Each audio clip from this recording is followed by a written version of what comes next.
Good afternoon, baseball fans. It is a beautiful day here at Ray Fisher Stadium, and you're listening to the WCBN Sports broadcast as the Michigan Wolverines take on Eastern Michigan in the first of two midweek matchups between the Washtenaw County foes this week. I'm Zach Shaw. Joining me in the booth today is Eli Sherman, and we were there this weekend as Michigan dropped 2 of 3 to its in-state rival Michigan State. And Eli, we saw them lose on Sunday. Is there any major takeaways or things that they need to improve in order to have better luck not only tonight but moving forward? Well, I think fielding is certainly one thing to look at. They gave up 2 errors in that Sunday game, and that contributed in large part to the deficit that they faced going into the 9th inning. They ended up losing that game 7-4, and perhaps wouldn't have given up quite as many runs had they not dealt with those errors. Additionally, I think starting pitching is something that needs to get hammered down. There's been a competition year-long between Evan Hill and Ryan Newtoff, and we'll see what happens this weekend, whether we're going to see, or actually really tomorrow, whether we see Evan Hill or Ryan Newtoff to start things off, and then whoever is starting that game, the other one will be starting on Sunday this week. First pitch is a strike from tonight's starting pitcher, Keith Lehman. Lehman, the junior, comes in with a 6.35 ERA, 17 innings pitched and 16 strikeouts, and his first opponent is Austin Wilson, who pops it up. Looks like Bivens is going to camp out under it, make the easy first out of the game. Alex Wilson came in with a .253 batting average. That will drop after the pop out to Bivens. Next up for Eastern Michigan is Marquise Gill. The rest of the order is Brennan Williams, number 4, Mitchell McGeen, John Renzel Jr., Jeremy Stidham, Drake Lubin, Alex Wolanski, and David Lett will try their best against Keith Lehman. Gill steps into the batter's box. Lehman winds up. That first pitch is in there on the outside corner, strike 1. Keith Lehman doing a nice job early on. First pitch strike there. And getting the easy pop-up of the leadoff hitter. Always nice to get that first one down in the first inning. Absolutely. Second pitch, low. Even the count at 1. And Lehman, I mean, I don't have a number on it, but it seems like he throws strikes about as well as anybody on the team. Just certainly really have consistent. to when you're kind of a reliever by trade, and this is a rare start for him. Third pitch of the at-bat, bounces in and gets away from the catcher, Harrison Wenson. And for those of you tuning in on the real radio at this moment, hey, how about that? 88.3 WCBN FM Ann Arbor, we welcome you in. I'm Eli Sherman with Zach Shaw here for Michigan versus Eastern. Lehman winds up for the 2-1 delivery, and Gill drives it to left center field. Looks like it's going to be caught by Cody Bruder. Chased that one down. Looked like it could have been trouble, but Bruder does have some speed. He was able to track it down for the second out of the inning. Nobody on, 2 outs for the Eagles. That brings up Brennan Williams in his .321 batting average. He leads the team in that category. Both 6 doubles and 2 home runs as well. Lehman working quickly, winding up. That pitch in there for a strike. So he's gotten ahead of the first 3 batters of the game, as we talked about. When you are really just trying to get a few innings here and there, you got to be efficient. The 0-1 pitch, grounded foul, snuck into the outfield, but it went to the right of the foul line to put Williams in an 0-2 hole.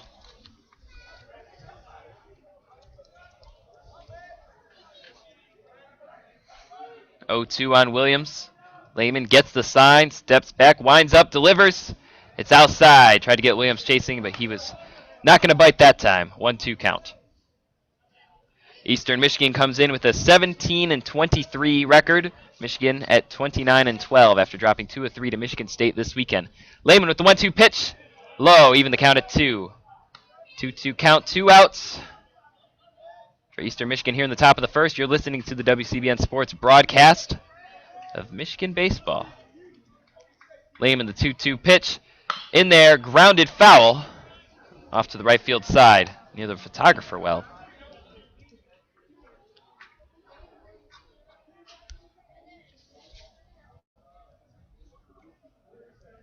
Lehman with a .220 batting average against a 2-2 pitch.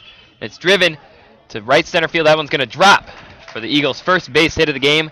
And Bruder throws it all the way to first from center field to Drew Lugbauer.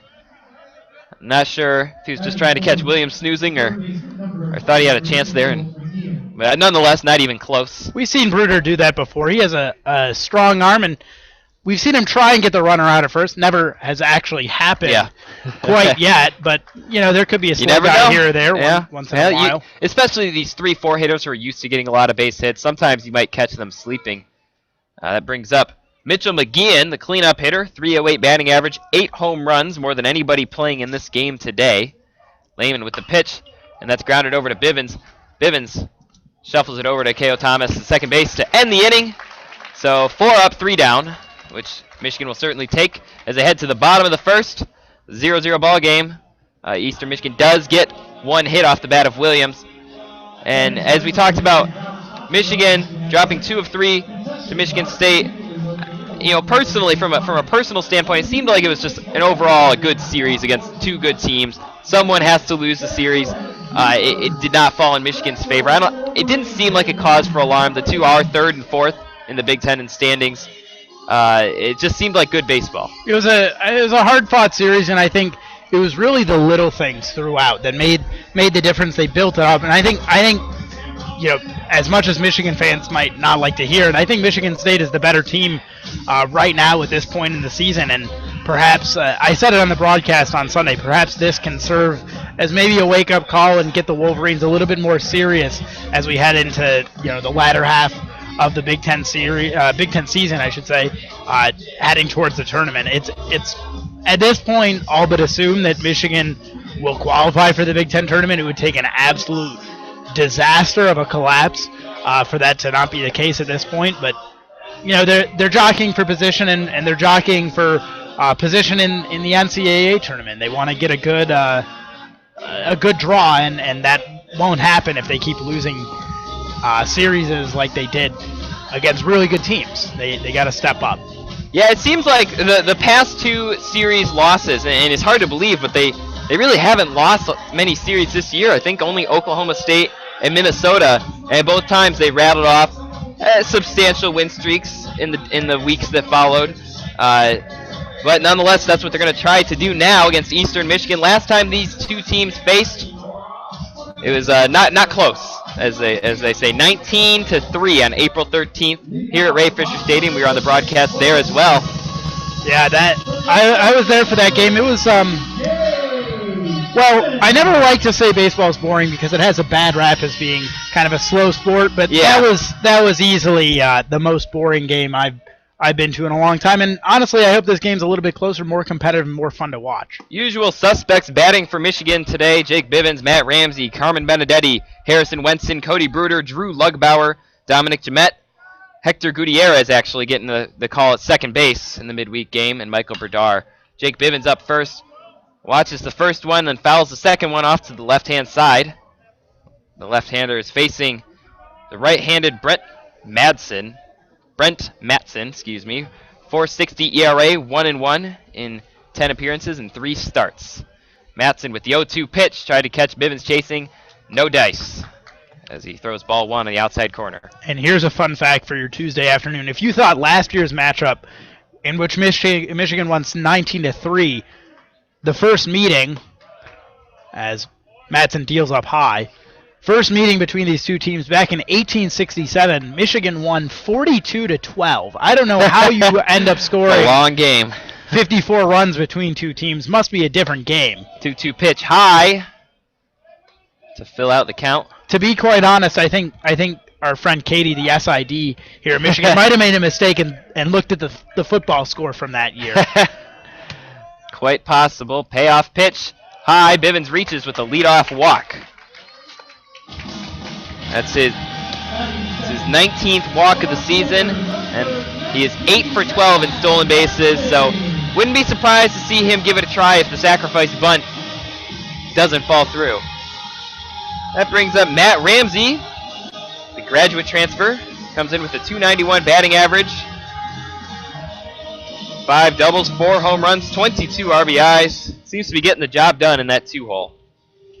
Yeah, he certainly, I I shouldn't say improved because he's a graduate transfer, but he's come into his own as he's learned this system throughout the season. He was, a little bit lower average in the 270 range, and now he's really ticked it up a notch as we've gone into Big Ten play against tougher competition, which is good to see. First pitch low as Matson quickly trying to find the strike zone after a leadoff walk. Second pitch is high, and Bivens takes a strong secondary lead, which captures the attention of Alex Wolanski, the catcher. Matson has thrown a lot of high pitches. Wolanski has had to reach up above that shoulder from the crouch to make the catch. Couple pitches to Bivens, and then here the second pitch, and now the third pitch to Ramsey, all up high. Wolanski going out to talk to Matson, who, as you said, 3 straight high pitches, 3-0 count on Ramsey, and Matson already struggling against a Michigan team that really beat up his teammates last time out. Matson is as similar to Lehman, I guess. Relief pitcher by trade, but these midweek matchups, you want someone to start, usually someone vying for a spot or someone you're trying to work into the rotation later on. Matson's pitch in there. Ramsey was taking all the way. 3-1 count. Looked a little bit better from Matson there. Really, stayed close with that front shoulder. Got the foot planted and stayed on top. That, I think, was the key in that pitch.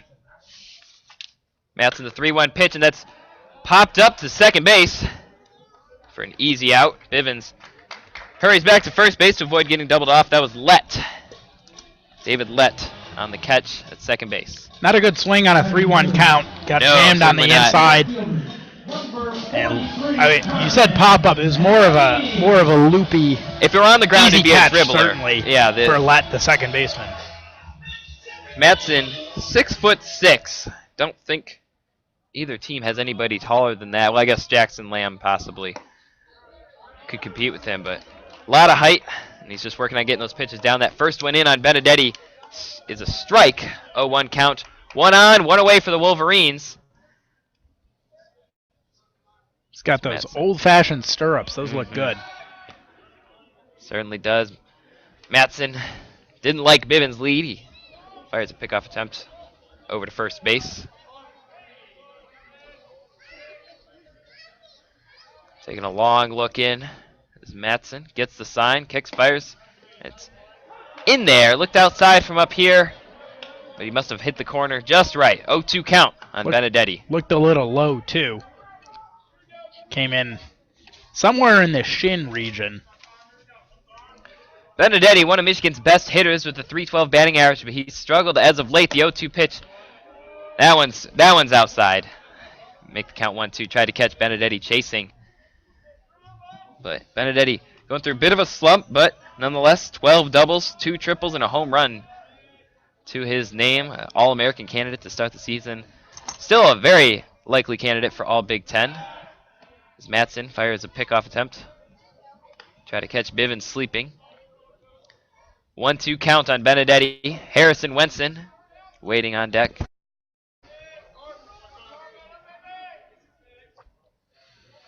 Matson gets the sign, comes to set, fires, and that one's driven by Benedetti to left field. It's going to drop for a base hit.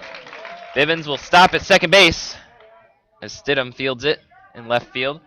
Nice opposite field piece of hitting on Benedetti. Almost every one of those pitches was outside. Yeah, I was going to say, I think the issues for Benedetti of late have been kind of an approach at the plate thing. He was swinging in a lot of 2-0 counts and not getting good wood on the ball. And maybe right there we see two-strike count has to be a little bit more aggressive and shorten up that swing and really get to the fundamentals to put the ball in play. And he got a good pitch to hit and was able to take advantage. We'll see if he's able to kind of build off that as this game goes on. Maybe a little bit lighter competition, something that he can really nail down what he's struggled with of late. The task does not get any easier for Matson. He now has to face Harrison Wenson. The catcher has a .361 batting average. First pitch low and away on the right-handed hitting Wenson. Ball 1.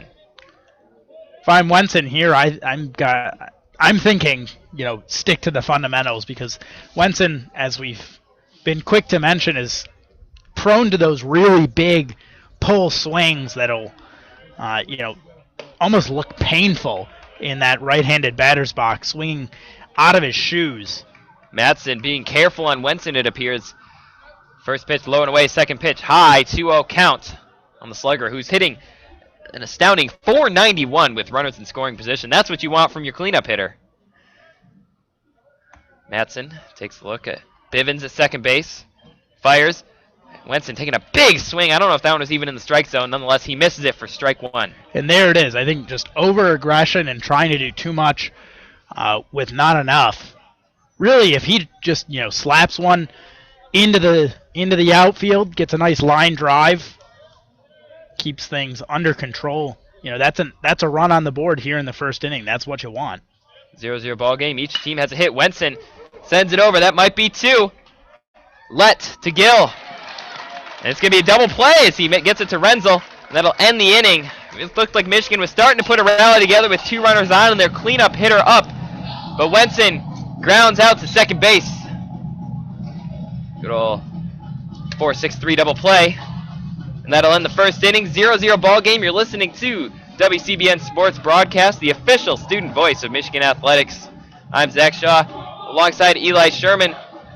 And Eli, these midweek games, it seems like sometimes they seem like giveaway games on paper.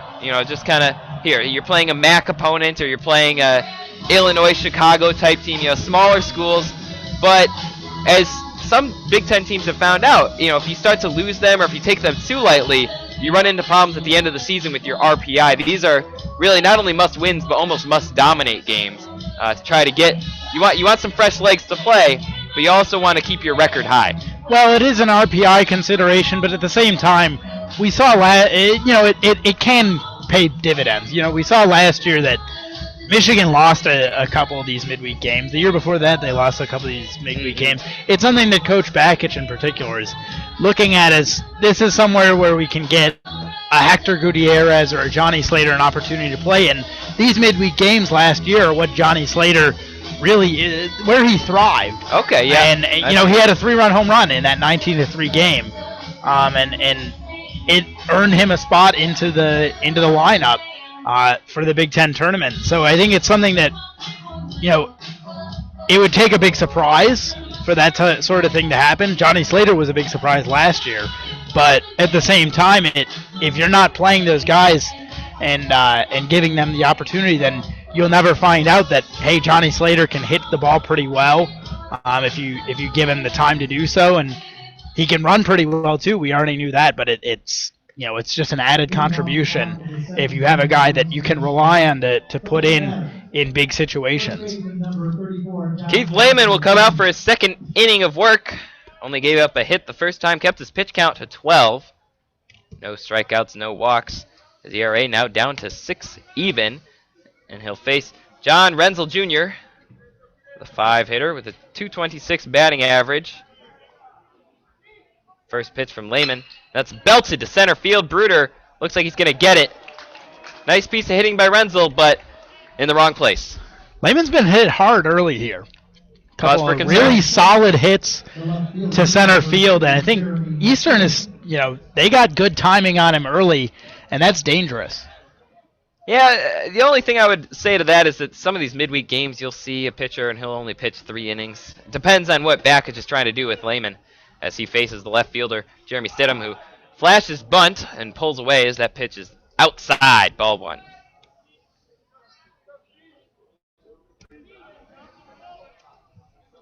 Stidham comes in with a .240 batting average and 50 strikeouts and 129 at-bats. Second pitch fouled back toward the backstop. Even the count at 1. Man, 50 strikeouts. He's striking out more than a third of the time. And that's, characteristic of big power hitters. He has 6 home runs on the season. Quite a few. Could be just aggressive and trying to do, again, similar to Wenson. Well, that too much swing is certainly little. big enough. 1-2 count as he makes a big whiff on Lehman's pitch low. Yeah, I guess similar to, a Dunn or a Mark Reynolds type hitter. Big swing. Lehman with the 1-2 pitch. It's in there. He's not swinging that time. He got him. Strike 3 for the first out of the second inning. And Stidham, to be honest, he actually, looking at that body type, reminds me a lot of Kevin White, who Played for Okay. Michigan the past couple of years. Mm-hmm. Home run hitter, a lot of power in that bat. If Kevin White got a hold of that ball, he was hitting the snot out of it. But he also struck out a lot. Not quite as many caught looking as we saw there, but would overswing a lot, trying to really do too much on those two-strike counts when really he should be shortening up the swing and just trying to put the ball in play. Lehman's next opponent is Drake Lubin. Lubin is the right fielder, and he's batting quite a few notches below the Mendoza line. 156 batting average, 250 with 2 outs. But he does have a 270 on base percentage, so he can find ways to get on base that aren't base hits. He's behind 2-0 early, or ahead 2-0 early in the count. Third pitch of the at-bat fouled toward the backstop.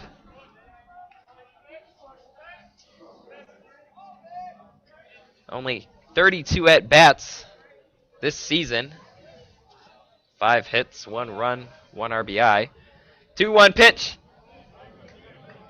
Just low. Looks good from up here. Bring the count to 3-1 for Lehman.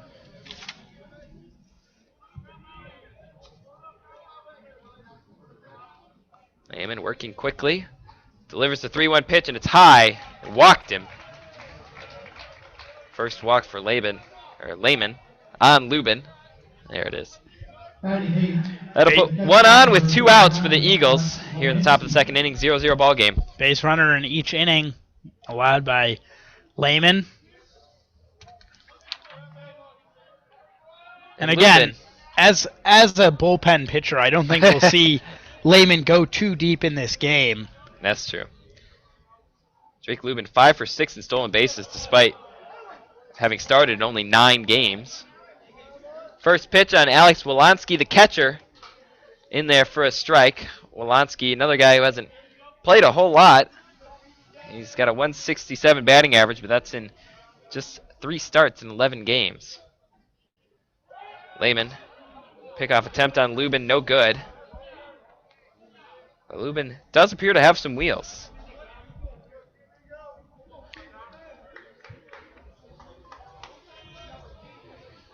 Lehman taking his time. Comes to a set after getting the sign. Pauses, delivers the 0-1 pitch, and it's sliced foul by Wolanski. 0-2 count.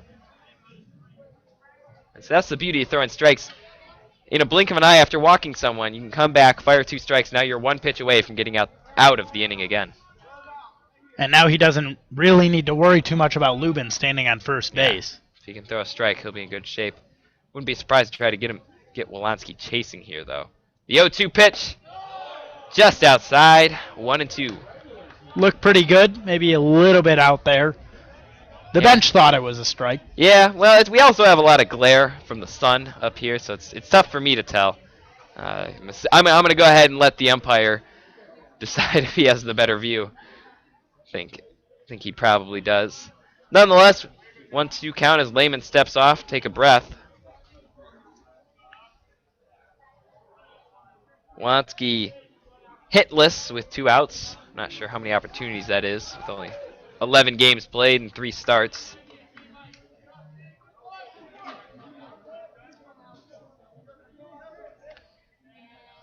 One of 4 catchers for the Eagles. Getting his time to shine today against the Wolverines. Lehman with another pickoff attempt on Lubin. I think Lehman's got to just focus on the hitter. He's got 2 strikes and 2 outs. And it's not like Wolanski's this hitter you don't want to face. He has 12 at-bats on the season. 167 batting average. Certainly not the world's toughest out. 1-2 pitch. Bounce foul down the third base side. He's fighting, though.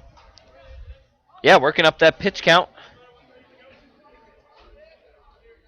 Although Lehman throws enough strikes, and as you mentioned earlier, he's getting hit hard, but to the fielders. So his pitch count, probably not too much concern. No bullpen activity for the Wolverines yet.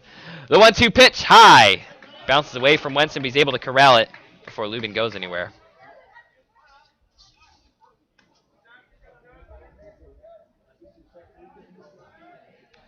Lubin 5'10", 170 pounds, so certainly a little speedster.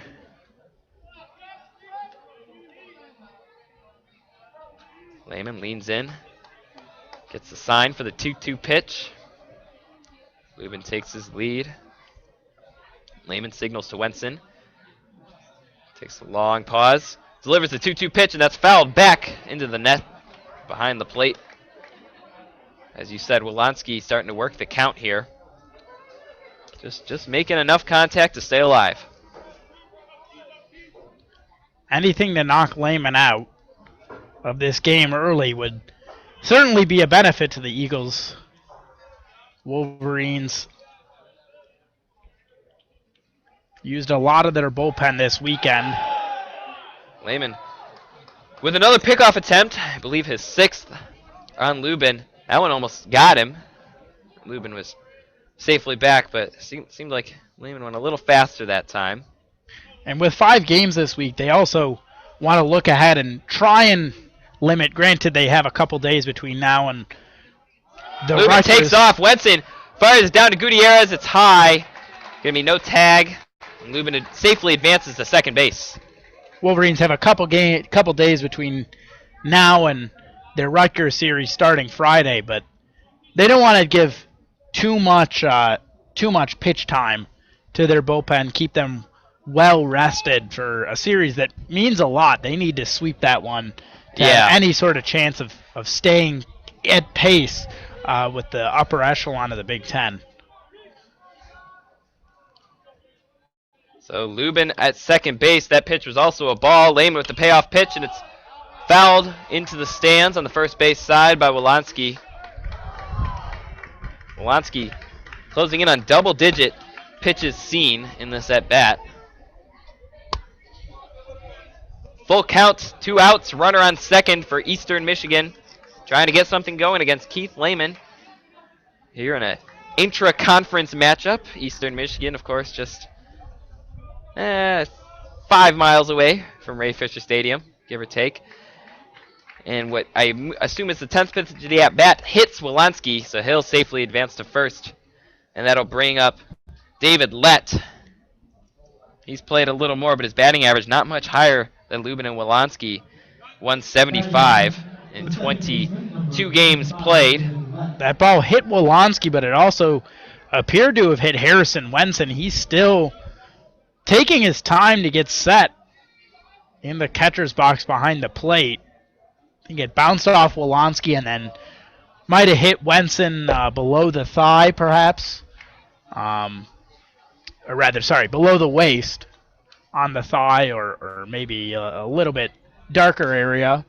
But he took his sweet time. He was on one knee for a while. And now I can't tell if Bakich is doing this to protect Wenson or give him time to heal, and talk to Lehman about calming down. And Lehman struggling. He walked the 7-hitter, and then he hit the 8-hitter. Now he faces the 9-hitter. Probably want to end this inning before you see the top of the order again. Oh, you certainly want to end this inning before you see the top of the order again. Might be a good idea. You'd like to end any inning before you see That's the right. top of the order again, but sometimes it's just not feasible. Well, Lehman will have the opportunity against David Lett, the sophomore second baseman. In 29 games, no extra base hits, so not a lot of power. 10 for 10 in stolen bases, though. So if he gets it in fair play, it might be a contested play. You know, he's one of those guys that's going to run out one of those dribblers, make it tough, make it interesting. Wind picking up, heading in toward us from left field. And that pitch on Lett heads right to center field. Bruder makes the running catch.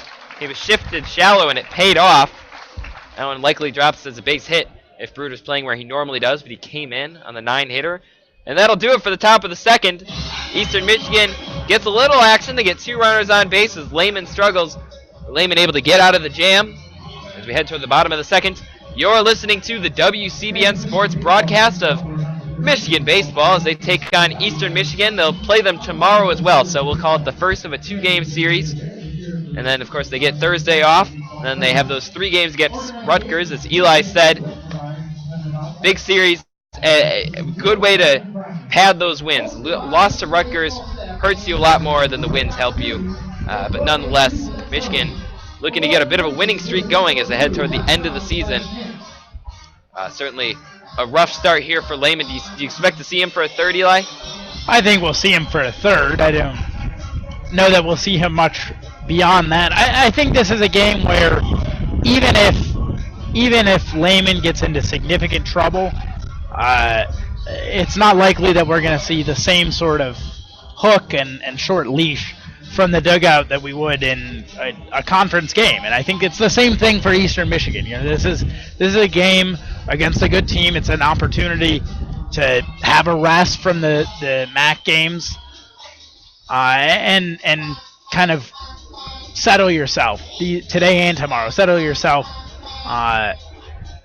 as you go into the rest of your season. Eastern Michigan hasn't had a great season. They're coming into the game 17-23 on the season. They're they're 7-14 in away games. So maybe this is an opportunity for them to figure out and change the narrative on those away games. And for those of you that are listening on 88.3 in a special radio edition, we thank you for listening, of course. We hope you enjoyed the broadcast. If you did enjoy the broadcast and you'd like to hear how this one turns out, of course, you can go on YouTube to WCBN Sports. We've got this game on a live broadcast on YouTube, of course. If you don't, we thank you for listening. I'm Zach Shaw, and joining me in the booth was Eli Sherman. Hope you enjoyed the first 3 frames of baseball, 0-0 ball game. And we'll leave you with a good night and a go blue as Cody Bruder grounds out to third base to start the bottom of the second inning. And as you were saying, Eastern hasn't had a great season, but they have played Arizona State close. They played Florida close, and those are 2 perennial powers, top-ranked teams. And as people who have been watching Michigan baseball for years know, Eastern Michigan can really sneak in a lot of victories on the Wolverines, even against good Michigan teams. Eastern, sometimes they just find a way to win. As Matson comes out for his second inning of work, was able to get Bruder on the first pitch. That brings up Drew Lugbauer, sophomore, playing first base today. Lugbauer comes in with a .296 batting average. That's going to go up as he sends a single to right field. Lubin able to corral it, hold Lugbauer at first. But Michigan, for the second inning in a row, gets a base hit, gets a runner on. We didn't see much of that this weekend. Lugbauer was forced to push a lot of stuff to the opposite field. He's really a pull hitter, and that's where he feels comfortable, trying to push stuff, pull stuff to the right-hand side. And nice to see him get a nice pitch and yank it over there for a single. That brings up Dominic Jamette, the senior, hitting .304 in the season, just 5 starts, though. As he watches the first pitch from Matson go outside for ball 1. Is Dominic Jamette the next Kendall Patrick, coming in and maybe playing a potential extra base hitter role in a pinch hit situation down the stretch? Come up clutch as a senior? Second pitch in there, strike 1, even the count at 1. And it certainly could be. I mean, we saw Jamette 2 years ago, really came on strong. He was actually an honorable mention for Big Ten Player of the Week on the last week of the season. Just came in there and really thrived. And if you talk to Eric Bakich, he really loved seeing that because Jamette was cut his freshman year as he sends a single, 2 singles in a row to right field. Lugbauer is going to try to leg this one over to third, and the throw will not be there. And nice heads-up running by Drew Lugbauer, advancing to third on a Dominic Jamette single. And as I said, he was cut from the team his freshman year, and then able to, when they switched coaches, and Eric Bakich took over for Rich Maloney, he gave Jamette a chance, and Jamette, who had been training with the team, had really took advantage of it and has taken it for a whole 4 years. He's one of the team captains now. So certainly a feel-good story, and it continues as he gets a base hit, puts runners on the corners with 1 out for Hector Gutierrez. We haven't seen too much of Hector this season. Just 12 games, 4 starts, 24 at-bats, and a .208 batting average in that time. Gutierrez out of Detroit Southwestern, school that my cousin teaches at. Okay. First pitch, low and away, ball one. Family friend of the Gutierrez family. And while Gutierrez... Sorry, go ahead. Oh, he's getting the sign from the bench coaches. Runners on first and third. Could see some base running action, though I won't call Dominic Jemet fast. I'll call him a lot of things, but fast, not one of them. Gutierrez sends it to right field. If it drops, it could be trouble, but it goes foul into Eastern Michigan's bullpen. Go ahead. And you know, while Gutierrez hasn't really had a standout career at Michigan, you know, he's not one of the stars on this team by any means. His family will be the first to tell you that they are very proud of him and what he's accomplished coming out of, you know, an underrepresented neighborhood in Detroit, and being able to represent his school and his family and really his culture. That's a kind of an ethnic neighborhood down there in Southwest Detroit. Not too many guys are able to come up to Michigan and get the academic opportunities or the athletic opportunities that Hector has been able to earn for himself. And he certainly earned it. I mean, he's played a lot of positions, been in a lot of tough spots where it's tough to succeed. Pinch running, sacrifice bunting off the bench. Nonetheless, the 2-1 pitch from Matson floats in there, strike two, even the count at 2. 2 on, 1 away, runners at the corners for the Wolverines. Here in the bottom of the second, 0-0 ball game. Michigan already has 3 hits, but no runs to show for it so far. Gutierrez looking to change that. Another base hit here would certainly drive in Drew Lugbauer. Matson delivers the 2-2 pitch. It's low. It's going to fill out the count. Alex Wolonsky had to show a little activity there as the catcher stopped that one from getting to the backstop. Berdar hitting in the 9-hole today. Normally a K.O. Thomas's spot. Mm-hmm. Well, they're similar players. Not the most experienced. The full count. Strike 3, and Hector Gutierrez tossed the bat thinking that it was ball 4. And the umpire disagreed. And so that's always a little embarrassing when you think it's ball 4, you even throw the bat, and you have to trot back to the dugout having struck out instead of reached base. Umpire didn't make that call until after the bat is tossed. I'm curious if he maybe was very much on the fence and changed his mind. I wouldn't blame him. Umpires do that. It was right in there at the knees, close pitch. Yeah, a little, perhaps too much confidence Gutierrez had in what his view of the strike zone was. But credit to Matson, that was a beautiful curveball. Oh, it certainly was. He's had a couple. He's got a bit of that 12-6 spin that kind of floats straight up and straight down as he faces Berdar. First pitch right in the outside corner. Berdar is another guy that, for this Michigan team to succeed down the stretch, he's got to pick up his pace on the hitting side of things. Second pitch dribbles away. Lugbauer coming home to score, and there will be no throw to Matson as Michigan gets on the board with its first run of the game. And hey, it was just one of those low and outside setups that went too low and too outside. And Michigan benefits, scoring its first run of the game. And we just got finished complimenting Matson on that curveball, and there we see the fastball get away from him. Held on just a little too long. Earlier he was having trouble missing up high, and there maybe just not quite getting that timing down on the release. As you mentioned, Berdar struggling a bit at the plate. 244 batting average. And while it doesn't sound terrible, it is the lowest of the Michigan regulars. And so it's, you know, his job, especially in these 2 midweek games, try to pick that up, get his swing back. Matson, the 1-1 pitch. Low and outside, 2-1 count.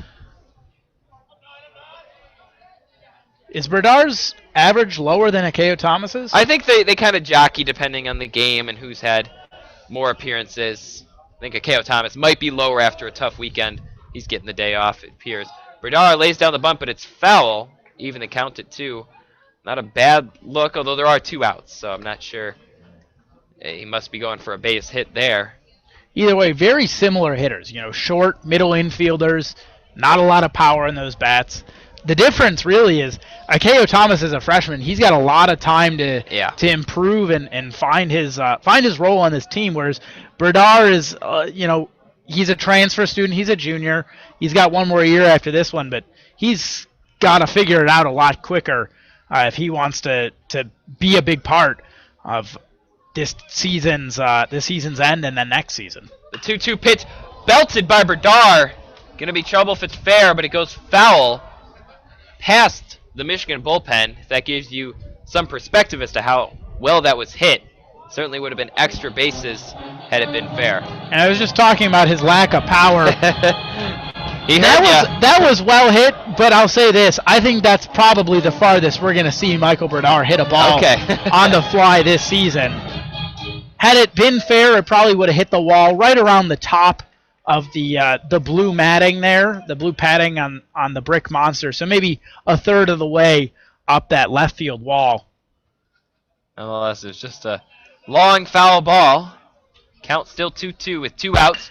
And that ball not hit nearly as hard as McGeehan fields it at third base, fires it to Renzel to end the inning. And Michigan threatens, and they score. They get their first run of the game. We've played 2 here at Ray Fisher Stadium. 1-0, Michigan on top. You're listening to the WCBN Sports Broadcast, the official student voice of Michigan Athletics.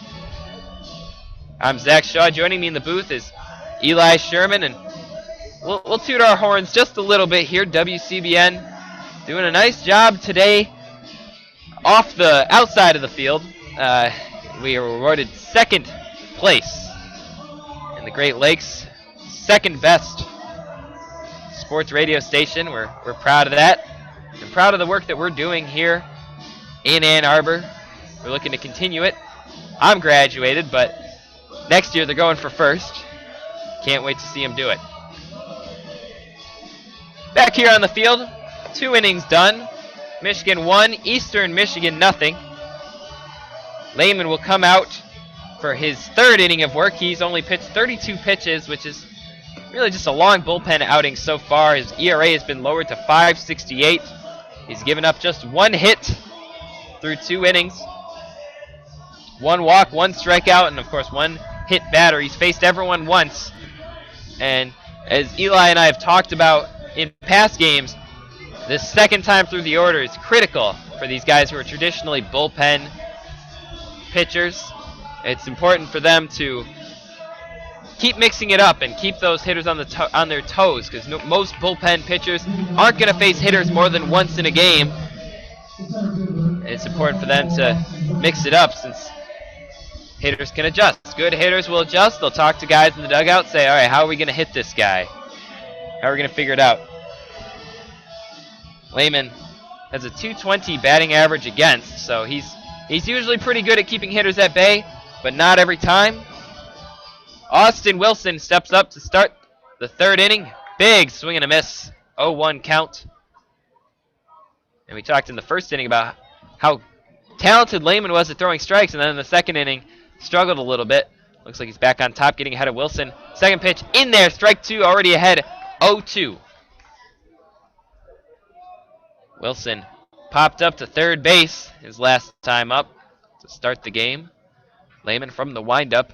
The 0-2 delivery, and it's sent to right field. It's going to be foul, but Lugbauer made a run at it. It was too far out of play for him to make that would have been a spectacular play, but also physically impossible given Lugbauer's size, about 20 feet out of play. What'd you call it on Sunday afternoon? Was it the go-go gadget arm would be necessary for that? The 1-2 pitch, 0-2 pitch, tried to catch Wilson chasing. Now it's 1-2. Yeah, certainly would have needed all sorts of gadgets to catch that one. 1-2 count. Lehman to Wilson. In there, strike 3. Got him looking. For the first out of the 3rd inning, Wilson heads back to the dugout. It's a nice curve there from Lehman. Not 12-6 necessarily, but more like a. Let me visualize a clock real quick. I guess it's 11-5, 10-4, something like that. Cutting across towards towards the left-handed batter's box. Yeah, you don't see hard clocks, to hit. You don't see clocks like that too often anymore. Nonetheless, Lehman gets his 2nd strikeout of the game and working quickly on Marquise Gill, the junior. .251 batting average, only player to appear in all 40 of Eastern Michigan's games this season. Absolute regular, also 31 for 42 in stolen bases, so got a lot of speed. The 1-0 pitch from Lehman. Big swing and a miss by Gill. Gill popped out to center field. He had a nice drive, left center field. Just a few steps short of the warning track, but Cody Bruder, the center fielder, able to track it down. 1-1 count from Lehman. Low and outside, 2-1 count.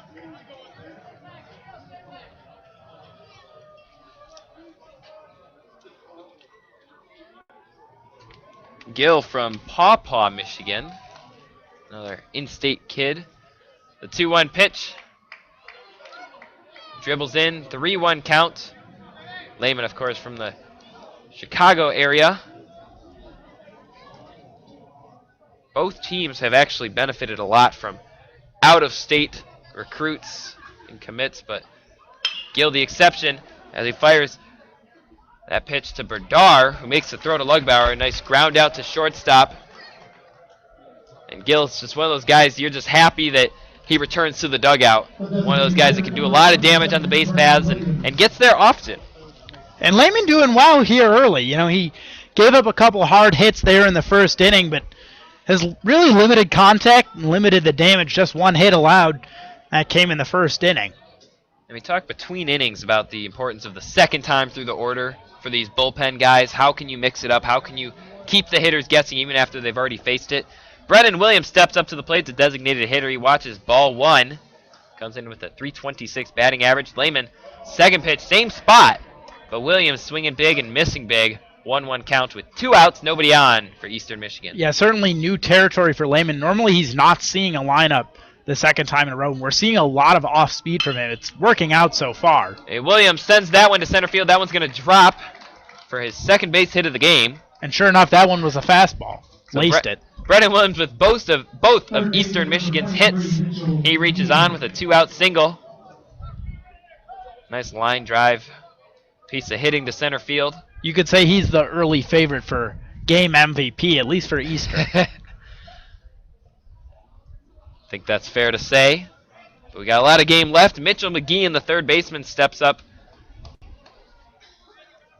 He grounded out his last time up. .306 batting average. Lehman working from the stretch. Long pause. The delivery outside. And Brennan Williams, a lot of speed on this Eastern Michigan team. He's 8 of 9. So we've got a lot of guys who are not only getting a lot of stolen bases, but very, very efficient with their stolen bases as well. They pick their spots. Again, back in the batter's box. Second pitch of the at-bat. Fouled into the stands. Even the count at 1. And I'd say this is a pretty good crowd for, given the week and the opponent. I think we had a sellout on Sunday. But Eastern Michigan games on Tuesdays, not always the biggest draw, but I'd say there's about 400 fans here. As Lehman attempts a pickoff attempt, trying to catch Brennan Williams snoozing. I think 400's a little bit optimistic there, Zach. Well, let's count the players and the coaches and the people up here in the press box. Wow. Then you're getting a little... The season ticket holders who might show up. Are we talking tickets sold or gate stubs? Lehman with the attempt on Williams, and he got him. Nice tag by Lugbauer to end the inning. So Eastern Michigan gets a hit, but then gets picked off. At first base, Brennan Williams trying to be aggressive on the base paths. Paid the price. Can't tell you the last time I saw a reliever get a pickoff success like too. that. Right-hander. And sometimes these left-handers have really good moves. They got it down to a science, and they might catch an opponent going on first move or something. I can attest to that. My brother's left-handed. That's the only thing he was ever good at is in terms of pitching. Well, let's hope he's listening and has a nice rebuttal for us. But nonetheless, nice move by Lehman to end the top of the third, catching Brennan Williams in a pickoff attempt. Wolverines will begin with the top of the order as well. It'll be Bivens, Ramsey, Benedetti to begin the bottom of the third inning. Brent Matson still out for some action. .459 ERA now as he's given up 1 run in 2 innings pitched, 3 hits, 1 walk, 1 strikeout. And as Eli said earlier, coming out for a 3rd inning of work, not necessarily because he's doing a fantastic job, although I don't think he'd be pulled after giving up just 1 run. But really, they're just trying to get pitchers some innings, get them, it's maybe extended bullpen sessions, a little game action for guys who aren't necessarily going to play in the big games, but you might need to call their name if things go awry. Jake Bivens with the jazz dubstep steps up to the plate. Madsen with the 0-0 pitch. Bivens with a hard hit foul ball to the backstop. Nice swing there. I love the jazz dubstep. Yeah. Always gets me going. Well, I remember Bivens last year, his walk-up song was Flo Rida's My House before it played on any radio station. He discovered that one real early. That second pitch in there, Bivens not swinging, but it's called a strike. Madsen gets the sign. Kicks, delivers. Low and outside, tried to get Bivens chasing. No dice, Bivens stays put. Bivens used to patience. He walked his first time up in the 1st inning. Has a healthy 451 batting average to go with a 375 batting. 451 on base percentage, 375 batting average. There you go. Leads the team in that statistic. The 1-2 pitch. Bivens dribbles it up the middle. It's gonna get through. Gill got his glove on it, but he was in no position to make a throw. Bivens has a little speed to his credit, and he's on with what I assume will be called a base hit. Yep, they ruled a base hit. Michigan's 4th of the game. And that brings up Matt Ramsey with 1 on, nobody out. A graduate transfer left fielder.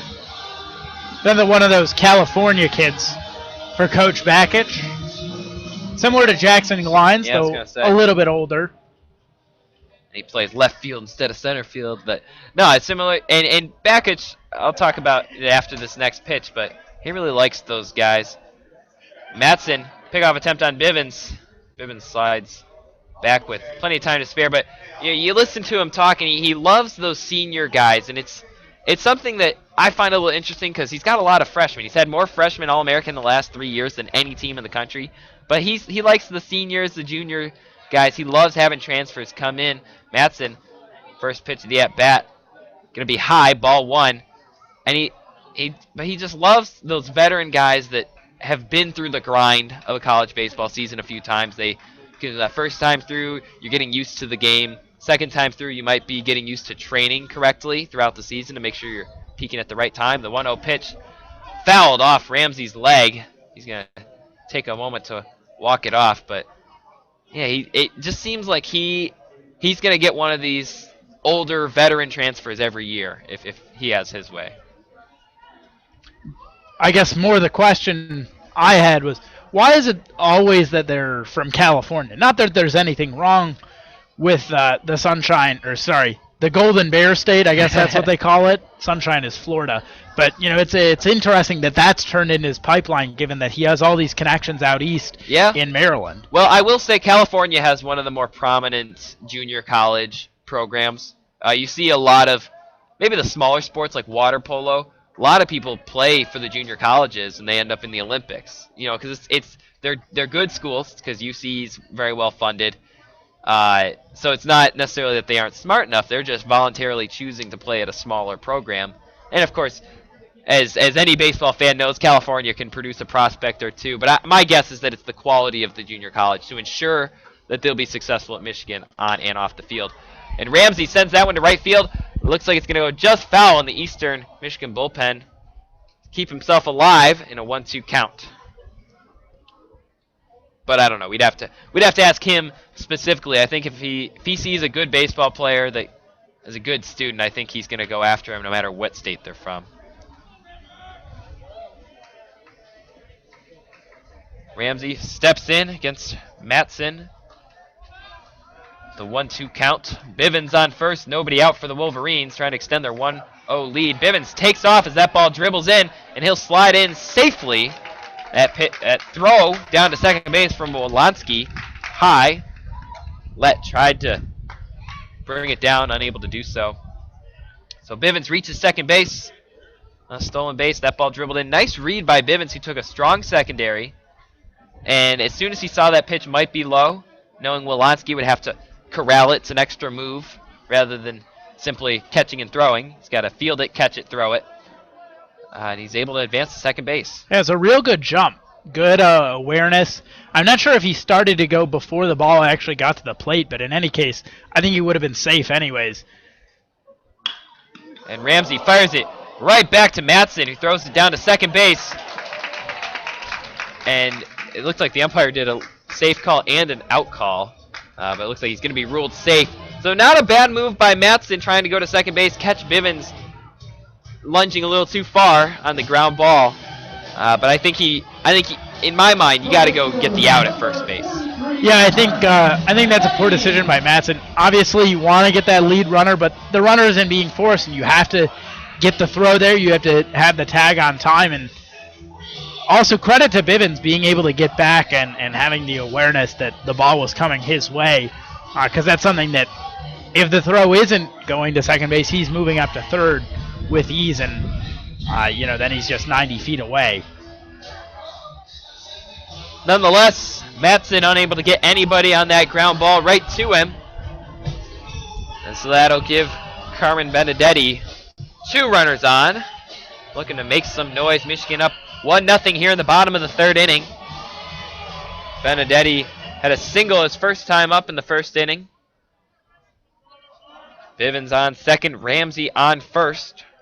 Matson working in yet another jam here in his 3rd inning of work. Looks at Bivens.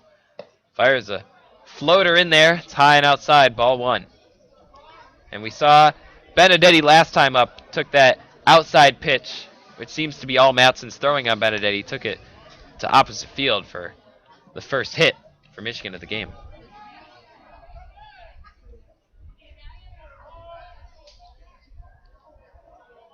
Matson comes to a set, and Benedetti drives that one to left field. Doesn't look like it's going to be deep enough to do any damage.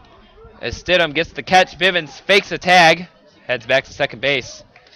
So nice piece of hitting. He might have just gotten under it a little bit too much for the first out of the inning. Yeah, tough at bat there, reaching out early and didn't quite get a hold of it. I think he was realizing what you were saying was true. Going all the way to the outside half and nothing coming in to Benedetti. They don't want to allow him to do that damage, and he tried to go opposite field with a pitch that maybe wasn't the best for him, but then again he probably wasn't expecting to get too much else to hit. They know how good he is. That brings up Harrison Wenson, who grounded into a double play his last time up as he watches ball 1. In position potentially to do the same again. Runners on first and second for Michigan.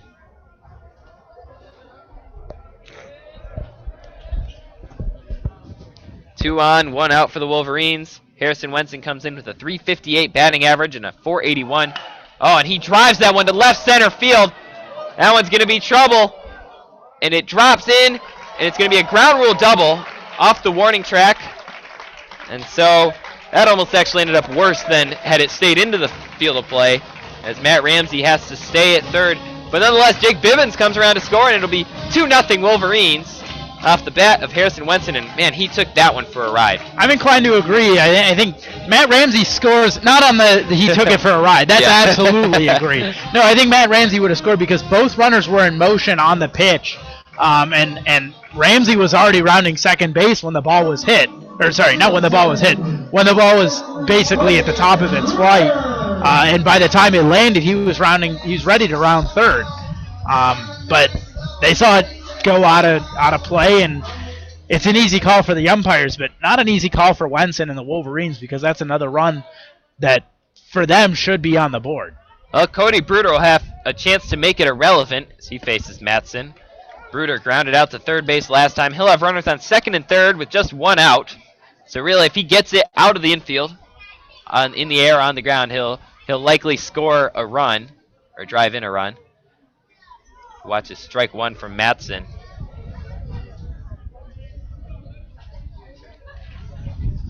One out, 2 on, free base. So Matson, wouldn't be surprised to see him work carefully. Bruder's not necessarily a power hitter, but he does have a 368 batting average. Also has 37 RBI in the season, second on the team. Entering the weekend, it was good for fourth in the Big Ten. 406 batting average with runners in scoring position. Second pitch is high. Yeah, I'd say you could pitch around him, but at the same time, Drew Lugbauer is right behind him, so it's not too many easy outs. It's not a the best lineup in the country, this Wolverines lineup, but it's certainly one that's pretty consistent across the board. The 1-1 pitch from Matson. Ball's driven foul by Bruder. Hit hard into the parking lot. That took a hard hit off a car. I didn't quite see it. The sun was reflecting, but always fun to track those foul balls. It can be quite an adventure. Lots of obstacles that these foul balls can hit.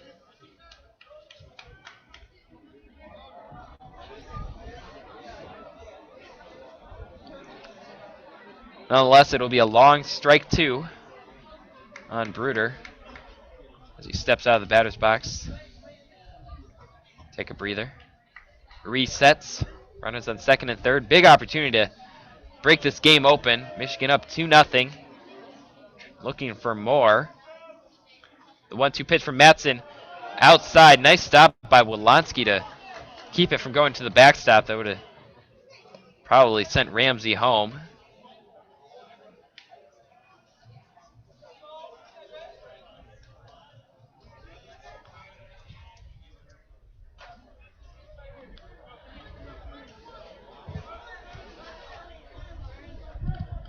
That was ball 2 of the at-bat, even the count at 2. 2-2 count, 1 out. Ramsey on third, Wenson on second. Bruder sends that one. Nice piece of hitting, but it's going to be foul on the right field side. Went over the stands into the parking lot.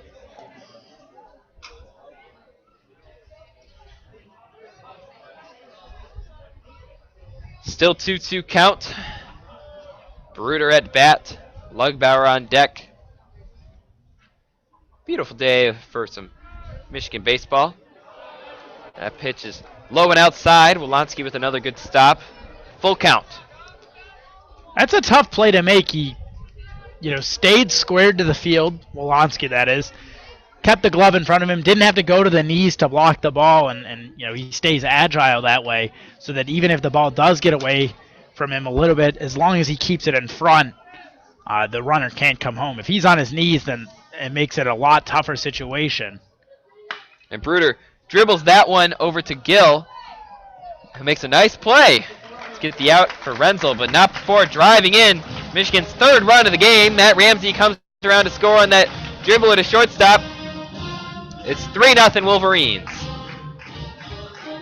I suppose maybe you could say that the ground rule double is irrelevant, but that said, the Wolverines do have an extra out. That was one thing you had mentioned to look for. Yeah, Wenson. I think Wenson probably stays. Yeah, it's really just an. Actually, it's probably about the same. I think Wenson stays. He's not the fleetest of foot. He probably stays on that ground ball to short. But nonetheless, Michigan's up 3-0 off of a collection of quality at bats from their Wolverines, and I think that's all that Michigan coach Eric Bakich is looking for when the day is done. That brings up Drew Lugbauer, who scored the game's first run. He had a single back in the second inning, came around to score.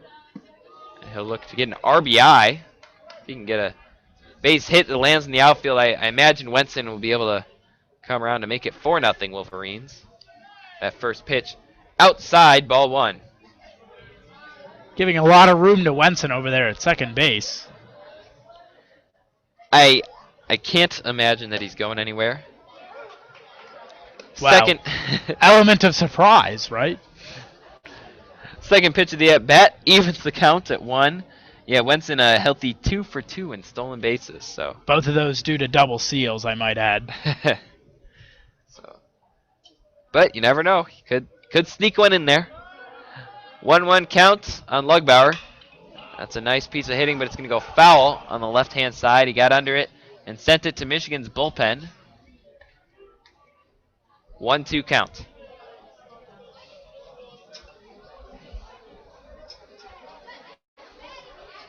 As we've said, good day for baseball. About 65 degrees. Started out really sunny. Clouds have crept in. But nonetheless, don't think anyone's going to be complaining about today's weather. Matson might, but he might also complain about his 3 runs allowed in 2 2/3 innings pitched.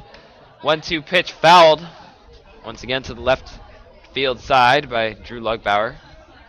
Lugbauer, the left-handed hitter, hitting .301 with a .411 on-base percentage. .288 with runners in scoring position, .250 batting average with 2 outs. 1 for 1 today with a run scored. The 1-2 pitch, high. Tried to get Lugbauer chasing, no dice.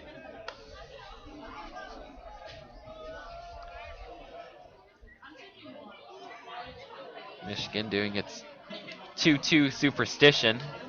When there's 2 balls, 2 strikes, and 2 outs.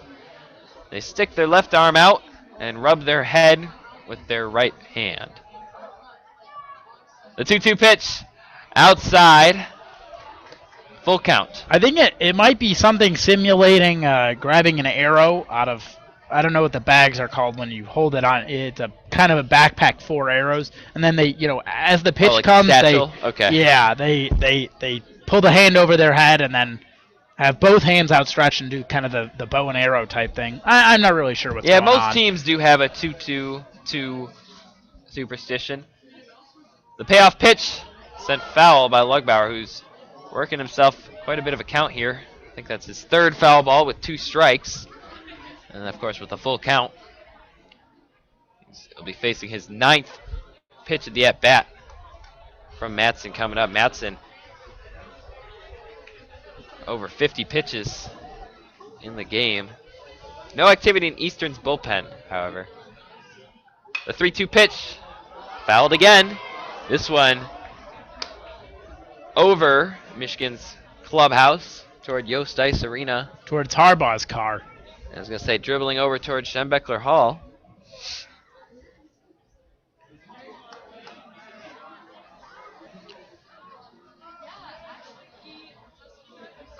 Lugbauer with 32 RBI this season, looking to make it 33. Looking to avoid strikeout number 36. Payoff pitch. It's fouled off Lugbauer's leg. He'll take a moment to walk that one off. Wenson taking a big lead at second base, but as we've mentioned, not a prime candidate to steal. Well, certainly not with 3-2 and 2 outs. And at second base. He's got all these barriers. He just wants to run. 3-0 Wolverines. Rallying here in the 3rd inning. That pitch is drilled by Lugbauer over to Renzel, who takes it himself for the 3rd out of the inning. That'll do it, but not before the Wolverines get 2 runs on the board. And they now lead Eastern Michigan 3-0. Excuse me. You're listening to the WCBN Sports broadcast of Michigan Baseball. WCBN Sports, the official student voice of Michigan Athletics. I'm Zach Shaw, joined by Eli Sherman. And we can look at Michigan's schedule a little bit here. They had 3 games against Michigan State. Then they had Monday off. And today they're back in the habit against Eastern Michigan. They'll be doing the same tomorrow, playing Eastern at Eastern in Ypsilanti, nearby. And then they get Thursday off, and then they have 3 games against Rutgers. So that's a lot of baseball. In just a span of 9 days, they play, 8 games? Sounds about right. You know what, Zach? 10 days. I think the worst thing about us not calling that game out at Oystrike Field tomorrow is that we don't get to go to Dom's Donuts. That's that bakery right there on Washtenaw Avenue. It's open 24/7. It's become kind of a tradition in my house, my college house, that is, where we've got 10 undergrads living together, and it seems like 2 or 3 times a week somebody's texting the group me saying, "Hey guys, I'm going to Dom's. Do you want anything?" And everybody chimes in, "I want that apple fritter. Come out fresh, 10 p.m." It's it's ridiculous. I might have to go there even though we're not calling the game. Sounds like a good Wednesday night activity. I don't know how I feel about plugging. Oh, it's not a plug. This is without payment. This is me saying it's a good bakery. I love those donuts. I agree with you. My graduation was at Eastern Michigan University's Convocation Center, and we went to 2 places afterward: Jersey Mike's Subs, and then Dom's Donuts. And that was, some people like to it go out goes from and eat. average to like absolutely Well, delicious. you got to get some food in your belly, then you can appreciate the donut. Oh, the donut. Sometimes the donut is enough for dinner on its own. Believe me, I've had times where 5 or 6 donuts will do it for me, but nonetheless, not everyone in my family felt that way, and so I don't know. I don't know how you do 5 or 6 donuts. Big belly. The normal You wouldn't donut's believe it. fine, but if you're getting like a fritter, those fritters are just they'll eat you up. That fills your stomach. That can be a meal for a day. I'll be honest. Ground ball to the left side. Bivens fielded on a hop, and they retire McGeehan. 1 pitch, 1 out here in the top of the 4th. Eli Sherman, Zach Shaw here on a Tuesday afternoon, 60 degrees, sunny with a little bit of clouds the past couple minutes here in Ann Arbor. Wolverines lead 3-0. Keith Lehman on the mound. And I like what he's done so far. He had a little bit of trouble against the bottom of the order in the 2nd inning. He fires that one inside. But other than that, he's really throwing a lot of strikes. Pitch counts 47 through 13 hitters. I guess 48 after that first pitch. But, he's doing the job. And, of course, he hasn't given up a run.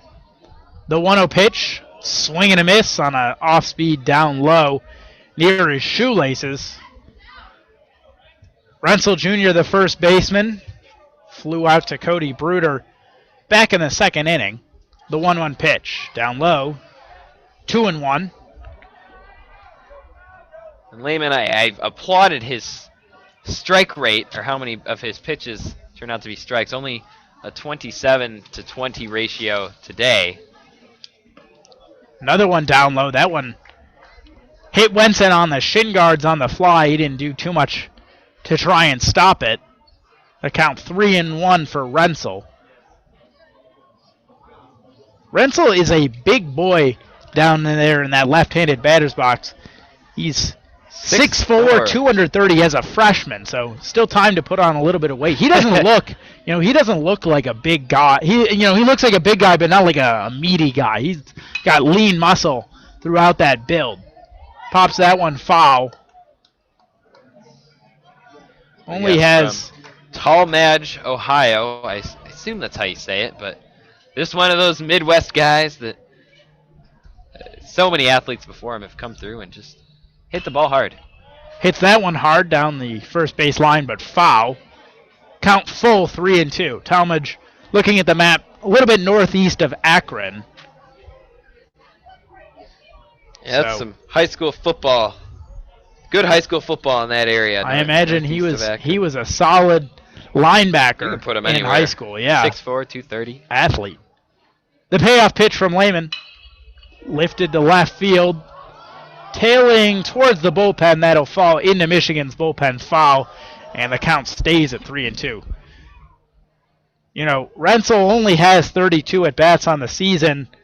Only 2 extra base hits, both doubles. But I imagine he's the type of guy that he put some fear in opposing pitchers back in his high school days. And maybe, he has some time as a freshman. Maybe has some time to put a little bit of fear into opposing pitchers. If he's able to get things together, adjust to the college game, make that sophomore leap that coaches look for. Strike 3 called. Fastball on the outer half. Rensel was on his way down to first base and was called back. And I think that's probably what Rensel's biggest problem has been is, we talked about this on Sunday. Freshmen can come in, they can have a lot of talent, but it is an adjustment. You're seeing pitchers who are not afraid to throw off-speed pitches in just about any count. They are guys, that was only his 8th strikeout of the season, but nonetheless, little bit of inexperience can add up big no matter how good of a hitter you were. I bet for this year, he's striking fear in the people throwing batting practice, and next year it could be opposing pitchers. 2 quick balls to Stidham. Struck out looking himself back in the second. 2 outs here, top 4. Lehman continuing to roll after that first inning.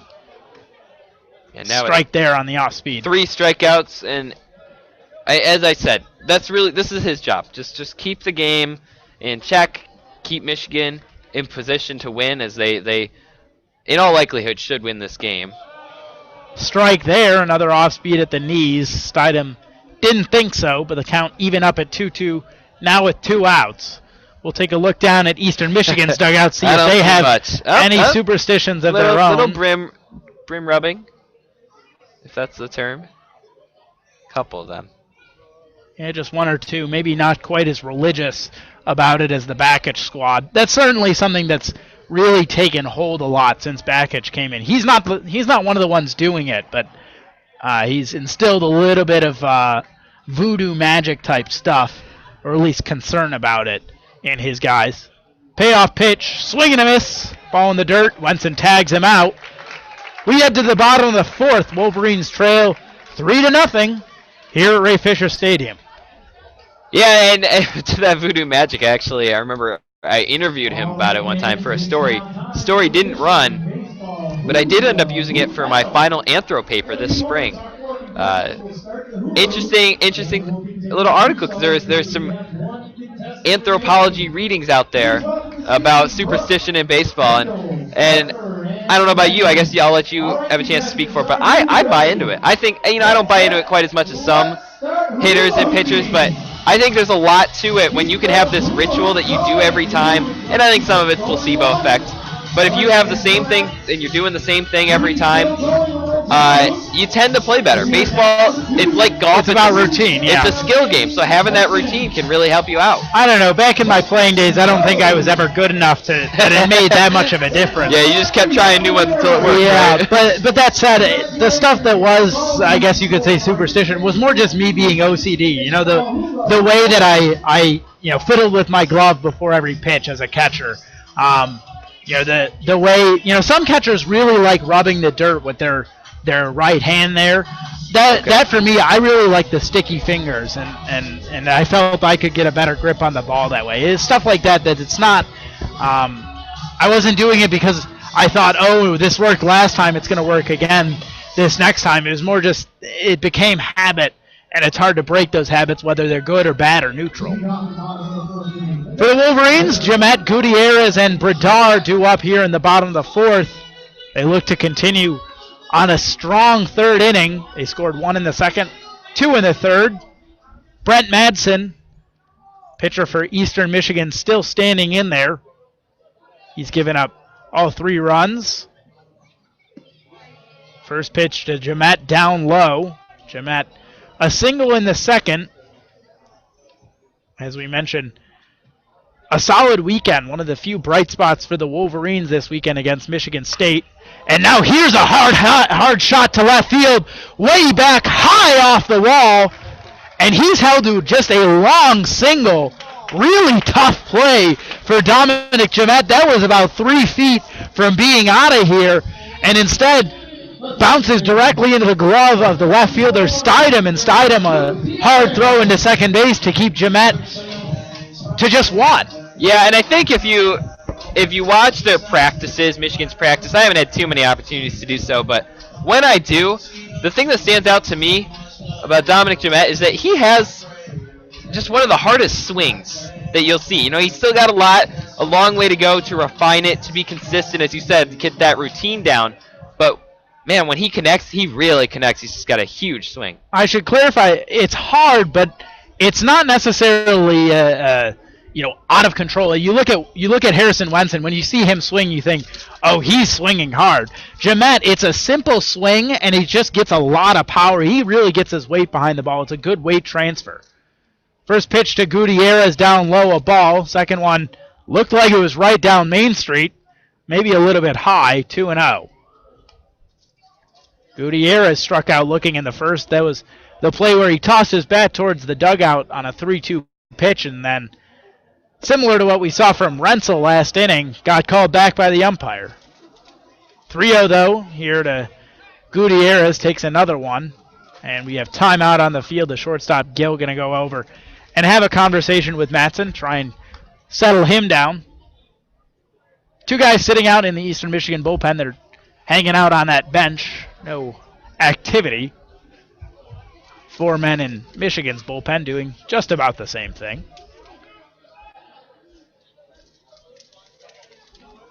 Matson set. 3-0 pitch. Catches the inside corner, 3-1. And each pitch we see Gutierrez look into the dugout, Coach Bakich giving him some words of encouragement, maybe instruction on how to approach the plate a little bit better. Swinging a ground ball left side off the glove of Gill.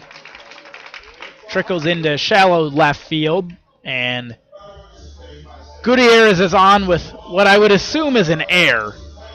Jemet moving up to second base. Certainly should have been a double play.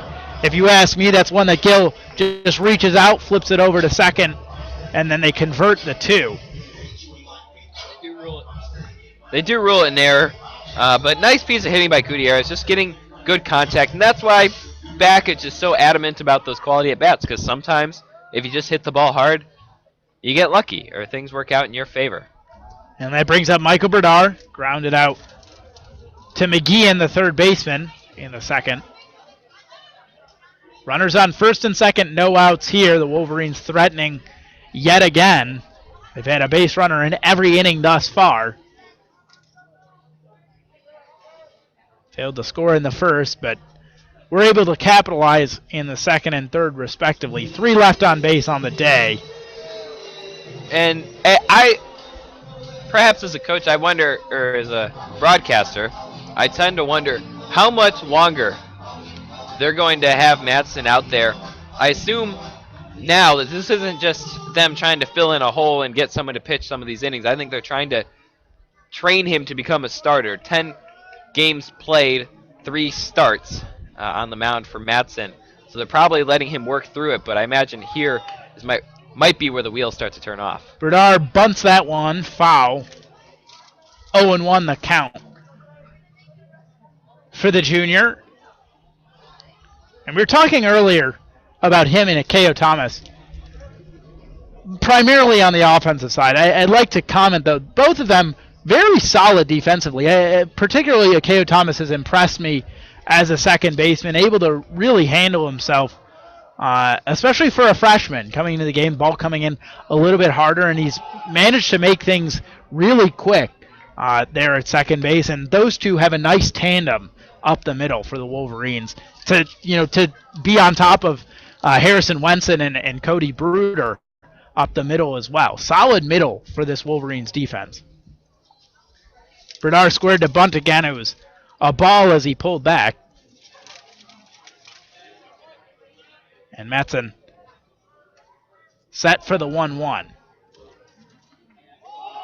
Bunt. Gets it down, but takes a couple of hops and ends up foul, 1-2. Jake Bivens stands on deck. He's 1 for 1. Spark plug for the Wolverines as the top of their lineup.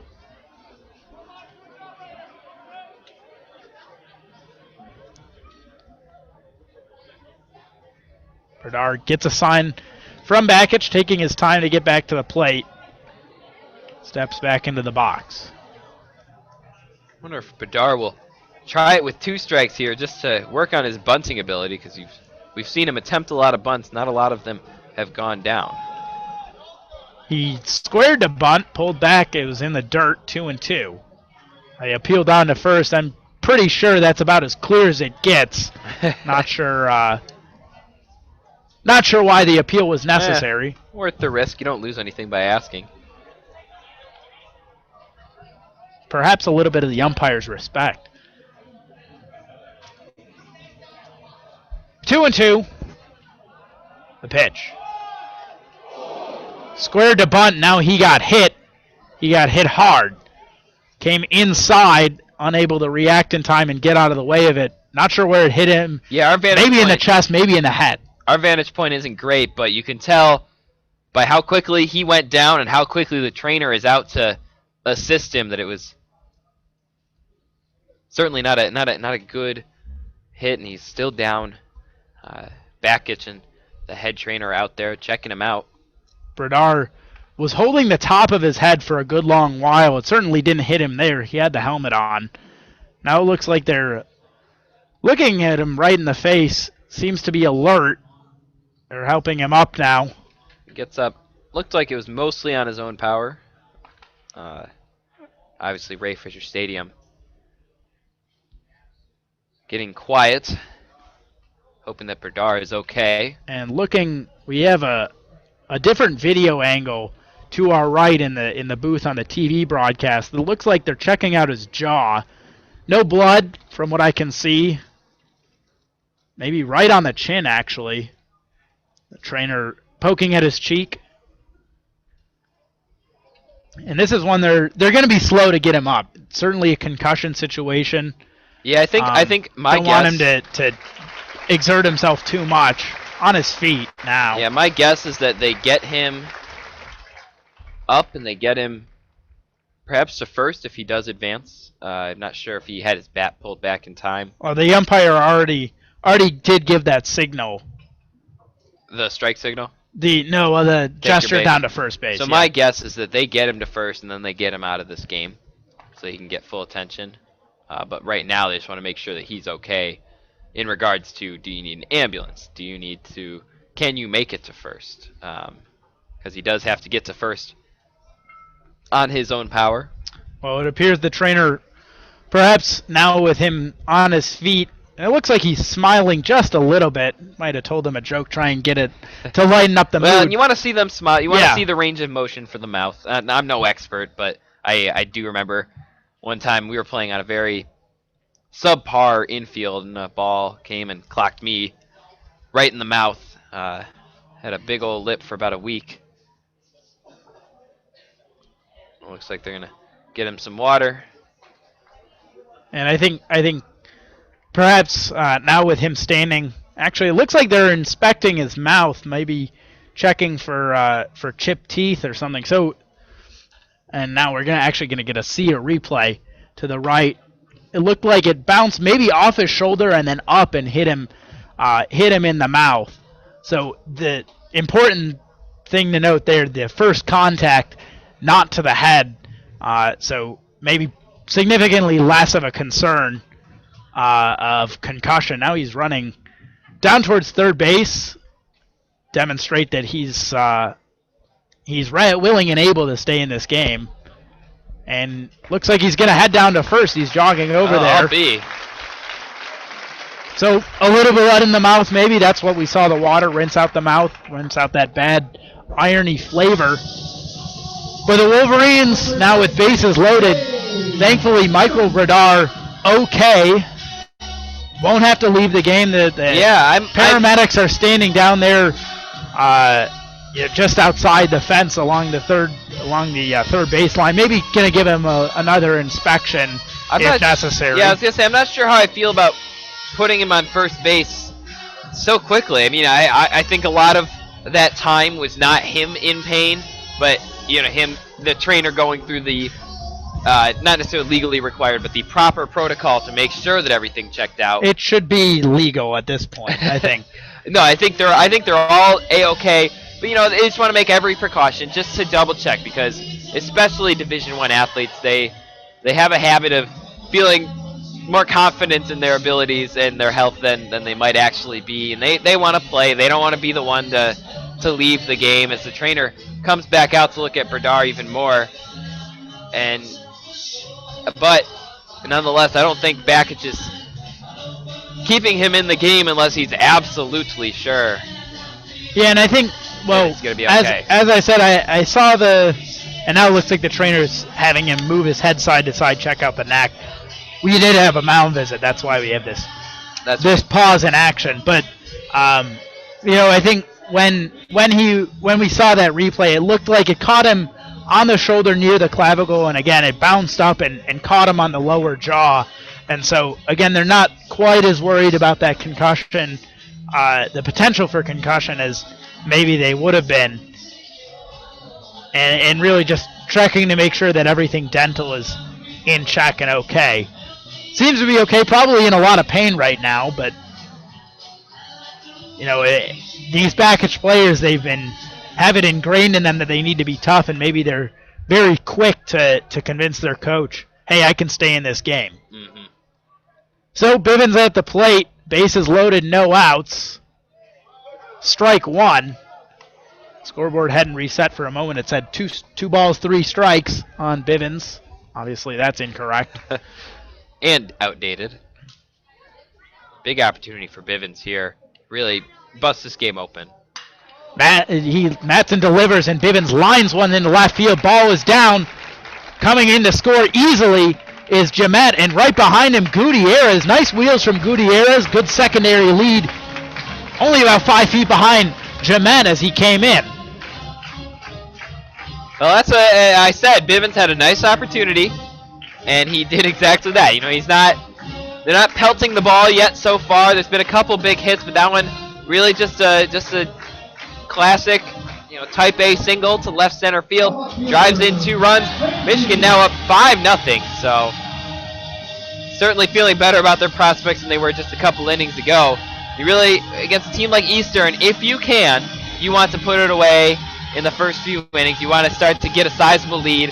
That way you can, start working on some of your lesser used pitchers, some of your reserve players who don't always get to play.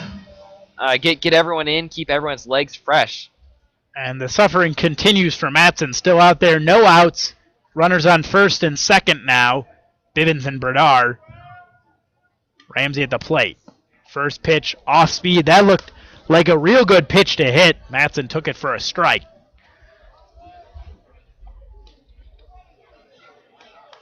Outfield playing Ramsey relatively shallow. Surprising to see that. The left fielder styed him well in off the shadow of the wall. A 1 pitch. Ground ball left side past the diving glove of the third baseman McGeehan all the way into the corner. 1 run scores. Second one held up at third base. Bivens going first to third. Bernard scoring from second. And Matt Ramsey on with an RBI double. Wolverines lead 6-0 here. Still no outs in the bottom of the 4th. That brings up Carmen Benedetti. 1 for 2 on the day. Had that nice line drive single to left field in the first inning. And now 7 Wolverines have base hits in this game. Benedetti had his in the first, of course. Matson still being left out there, hung out to dry by his coach. First pitch strike to Benedetti. If you're going to get out of this inning, you got to throw strikes to the heart of this order. 3, 4, 5 due up to the Wolverines.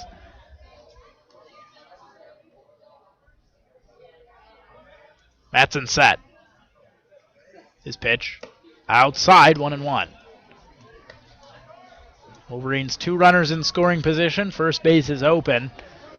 They could put Benedetti there, but if I'm Eastern Michigan, I don't think I'd want to give Harrison Wenson that chance. No outs, and the base is loaded to a pitcher that has already struggled, giving up 6 runs through 3+ innings. Ball down low, 2-1 to Benedetti.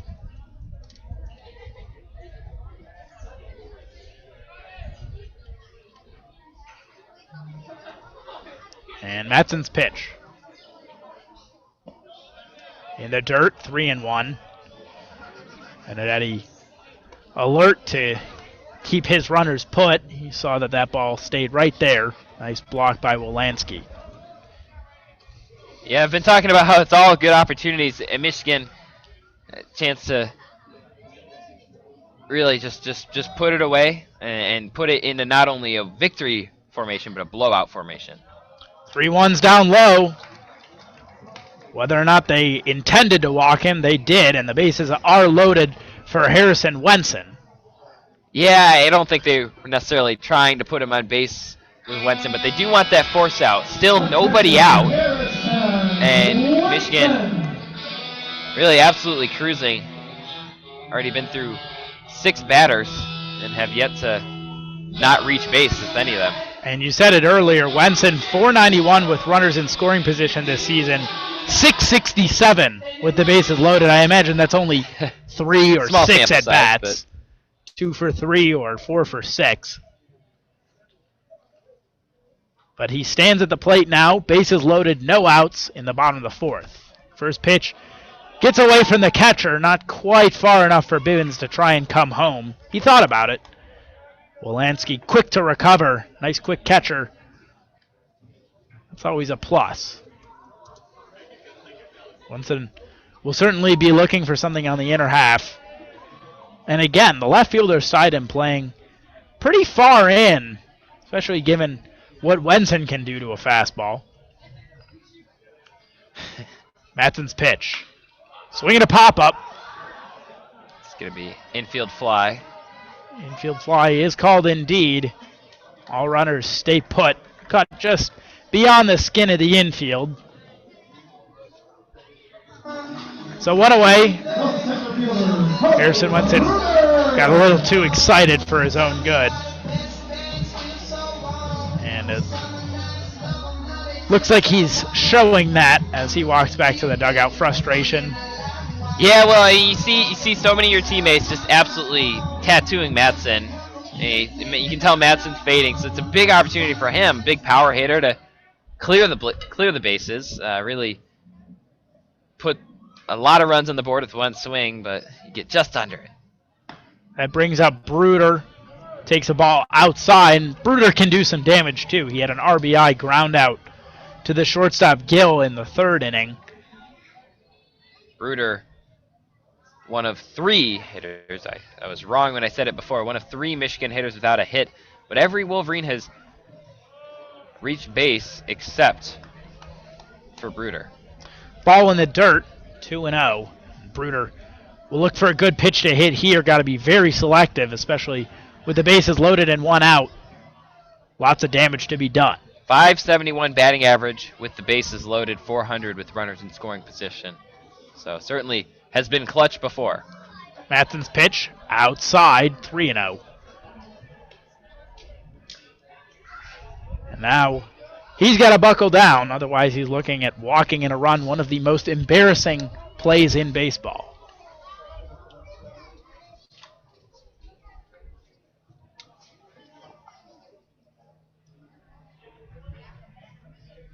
The pitch, outside, and he did just that.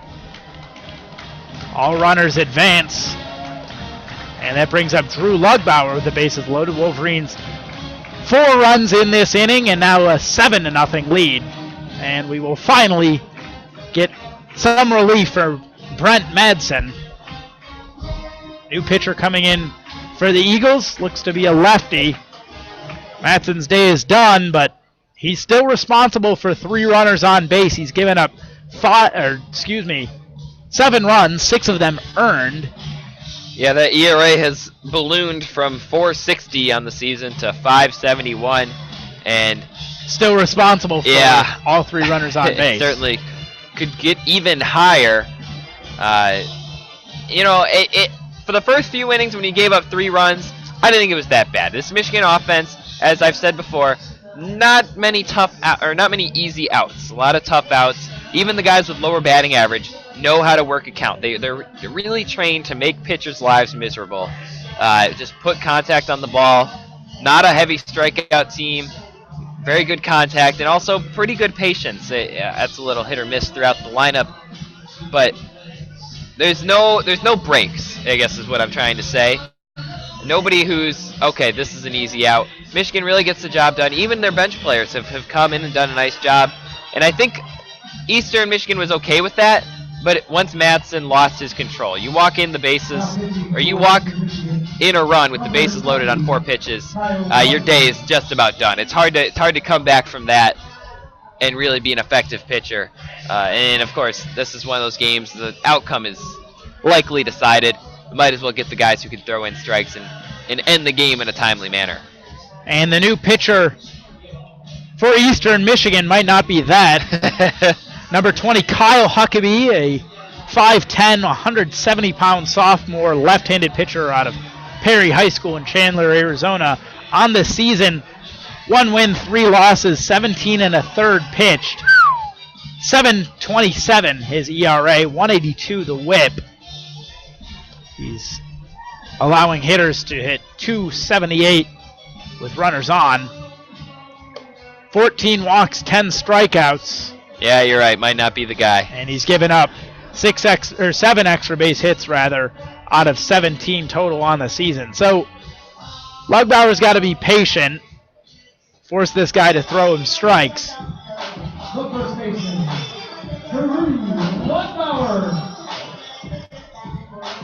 So we'll reset you. Wolverines leading 7-0 here, bottom 4. They've scored 4 runs this inning alone.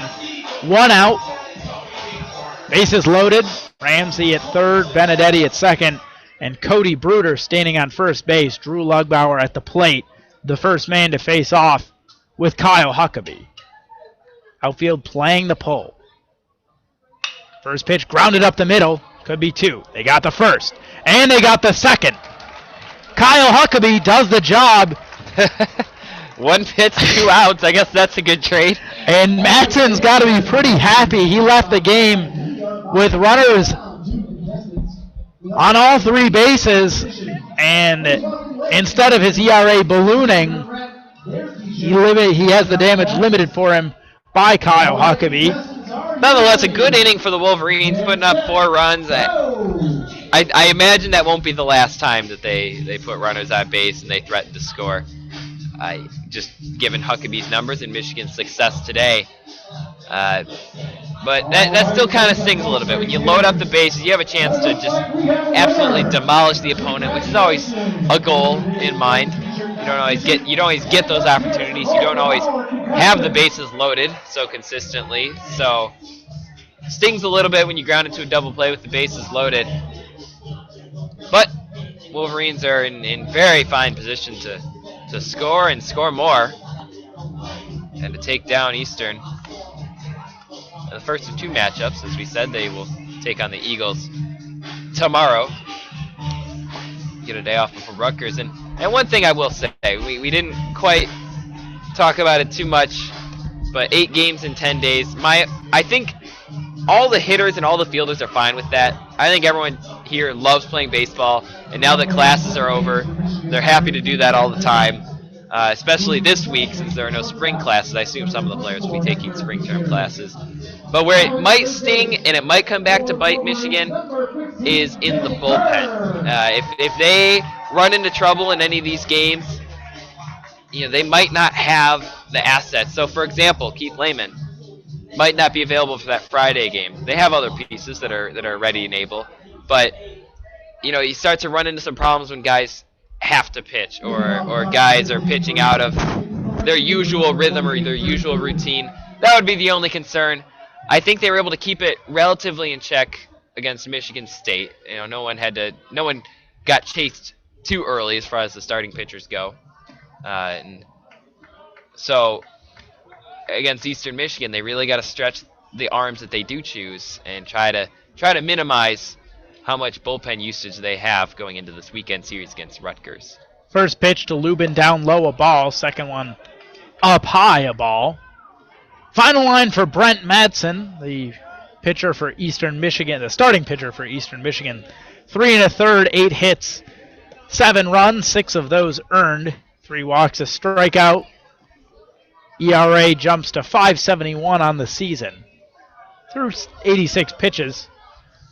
So they left him in pretty deep there for giving him the hook for Kyle Huckabee. And a 4-pitch walk for Lubin. Couple of close ones in there, but Lubin a nice Not eye. close enough. That brings up the catcher, Wolanski. Hasn't recorded an at-bat on the day.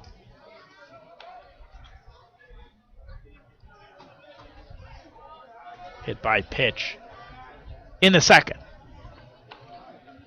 Lubin getting a healthy lead at first. Foul back into the screen by Wolanski. One pitcher down in the Michigan bullpen getting loose, not throwing just yet, but Sweatshirt's still on, I believe. Got a light pole in my way. the 0-1 to Wolanski. Outside 1-1. We'll see what Lubin does at first. 5 of 6 in stolen bases, as we discussed in earlier innings. Got a lot of speed to him. 1-1. Foul back in our direction over our heads, 1-2.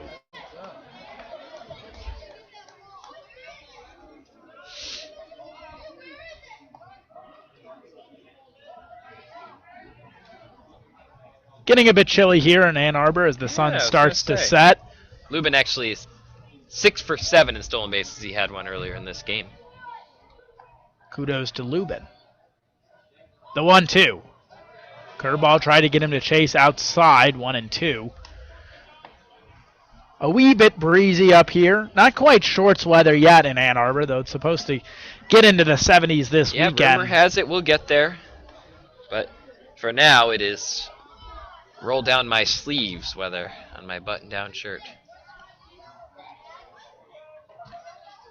2-2 for Wolanski. Swinging a ground ball. Left side. Getting foul and finally picking it up as it rolled the claw across the line.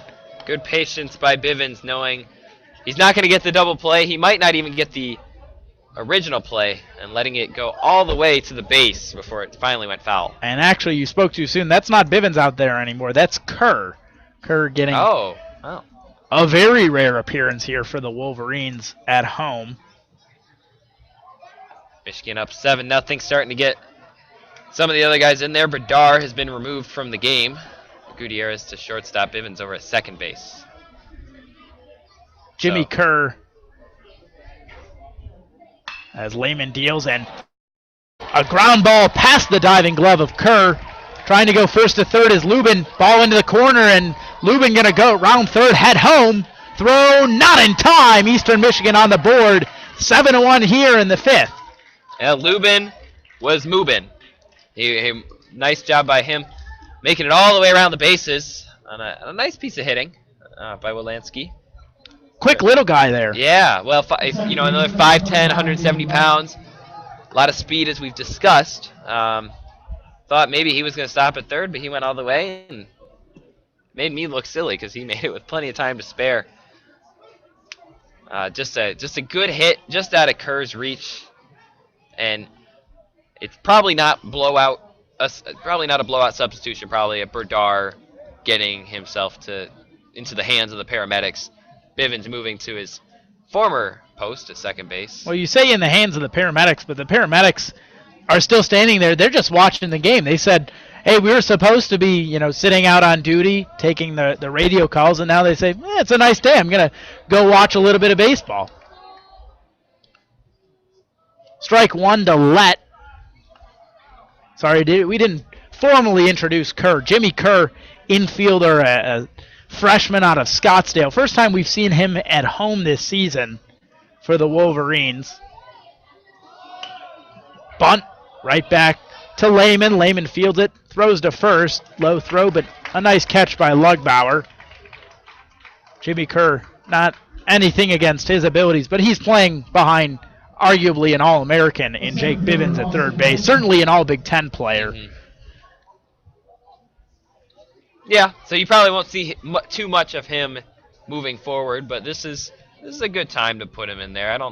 I do think a little bit of it was getting Berdar out of the game, but also, getting him experience at home, as you said. He hasn't had a lot of that in the heat of conference play in a non-conference game, so certainly a good opportunity to get him in there. Wilson grounds one to the right side. That's through.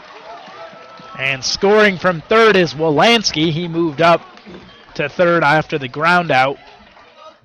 And so Wilson has an RBI single. Eastern now trails 7-2. One out here in the top of the fifth. That brings up Gill, the shortstop. They're chipping away, and Gill, who arguably Eastern's best player, not necessarily best batting average on the team, but just a guy who can play ball every day, and he does. Gill grounded out to Bradar in the third. Flew out to Bruder in the first. First pitch outside. Never mind, it's a strike. I spoke a little too soon.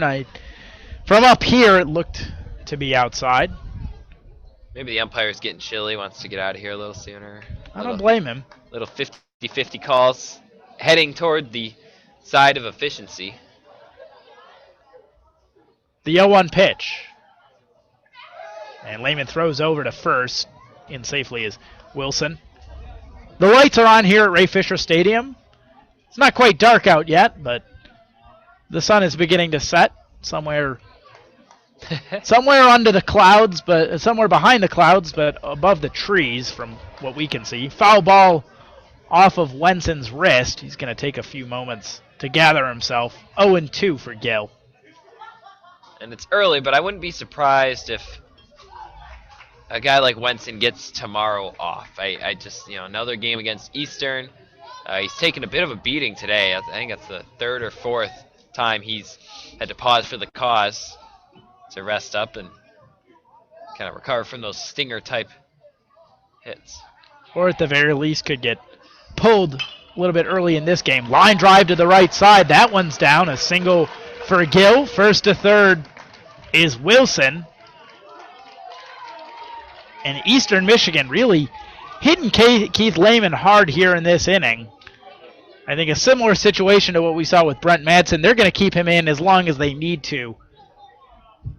Try and keep Keith Lehman in this game and keep the bullpen out of the game.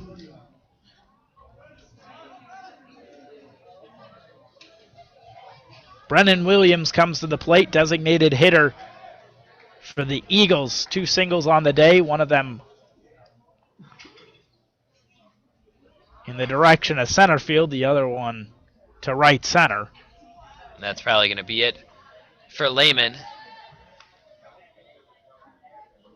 And didn't quite see the signal from Coach Bakich, but the umpire is pointing down to the bullpen with his right hand. And Michigan is lining the dugout ready to support Keith Lehman as he makes this trot back in. It's going to be a right-hander for the Wolverines.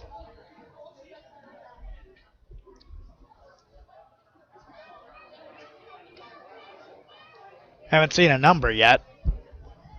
Keeping a secret from us and Eastern Michigan.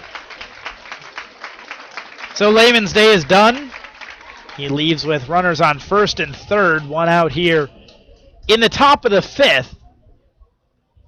Wolverines with a 7-2 lead. I should say clinging to a 7-2 lead.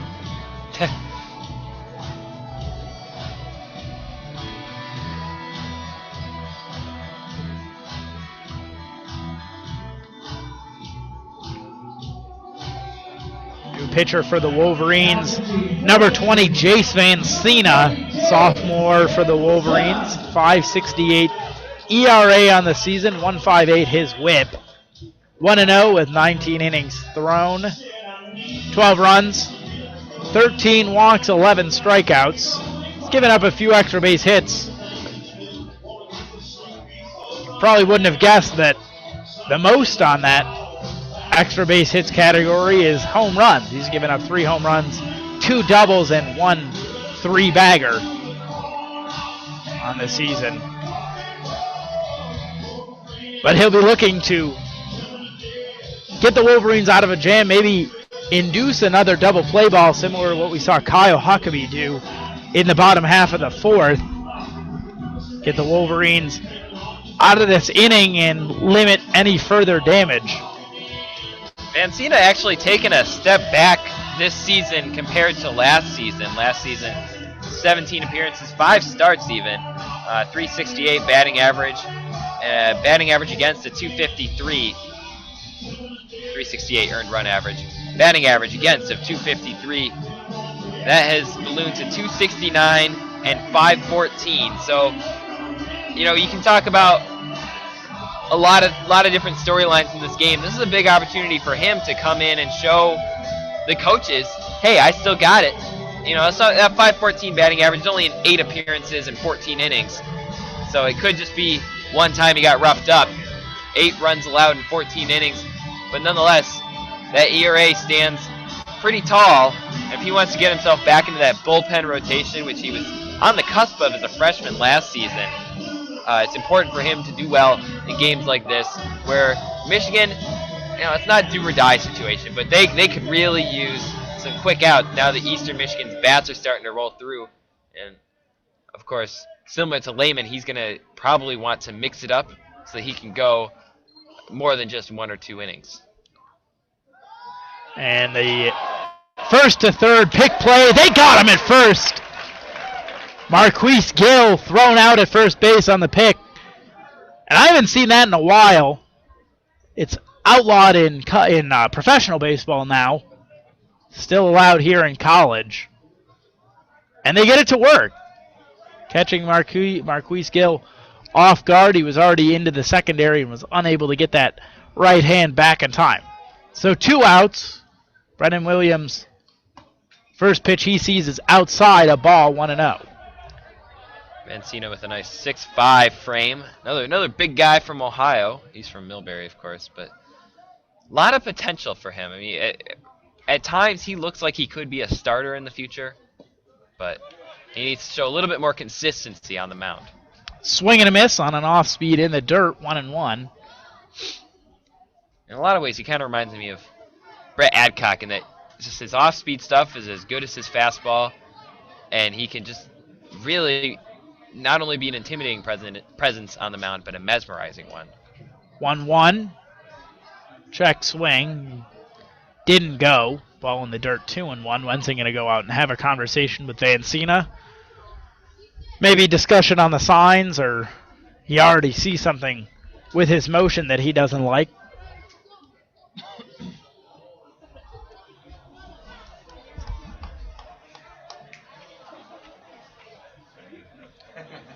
Yeah, probably just a quick chat, like, hey, let's avoid those pitches, because if one gets away from Wenson, brings home a 3rd run. And again, I think Michigan can feel confident that it has the upper hand, but if you can hold them to 2, that's good. 2-1, lifted to the left side, but foul off the roof of Michigan's clubhouse. Nice investment for the Wolverines a couple of years ago, getting that indoor clubhouse. It has a hitting facility and a bullpen, allows the pitchers to warm up on those colder days, especially early on in the spring. 2-2, 2 outs, foul ball in our direction. That one landed in the suite next door and then ended up back into the stands. Had we been about 15 feet to the left, yeah, we'd be getting a souvenir. I'm shaking in my boots right now. Could have been frightening. 2-2. Grounder to the right side. Fielding on a chop is Lugbauer. He takes it himself. The Wolverines head to the bottom of the 5th, but they give up 2 there in the top of the 5th, and will now be looking to score a few more. Kyle Huckabee returning to the mound for the Eagles of Eastern Michigan. And credit to Eastern Michigan. Their bats came alive there. It wasn't Michigan falling apart. Lehman, he lost a little bit of his control, but it wasn't a complete meltdown in that regard. Eastern Michigan just woke up. They started swinging the bat well, and they drove in those runs. They were well-deserved for the Eagles. And I think that does a little bit speak to the point that I had earlier about how Lehman, 2nd time, 3rd time through the order, it can be tough, especially if you're used to pitching out of the bullpen. You're used to having that element of surprise. Well, the 3rd time through the order, no one's going to be surprised, unless you're deliberately holding back a pitch, which I don't think Lehman was doing in this situation. So, credit to Eastern Michigan for making the adjustments, and now the fun begins. We get a battle of the bullpen. How does Michigan do against Huckabee? How does Eastern Michigan do against Vancina and company? I'm sure we'll see plenty of pitchers today, especially if the offenses continue to operate as they have been.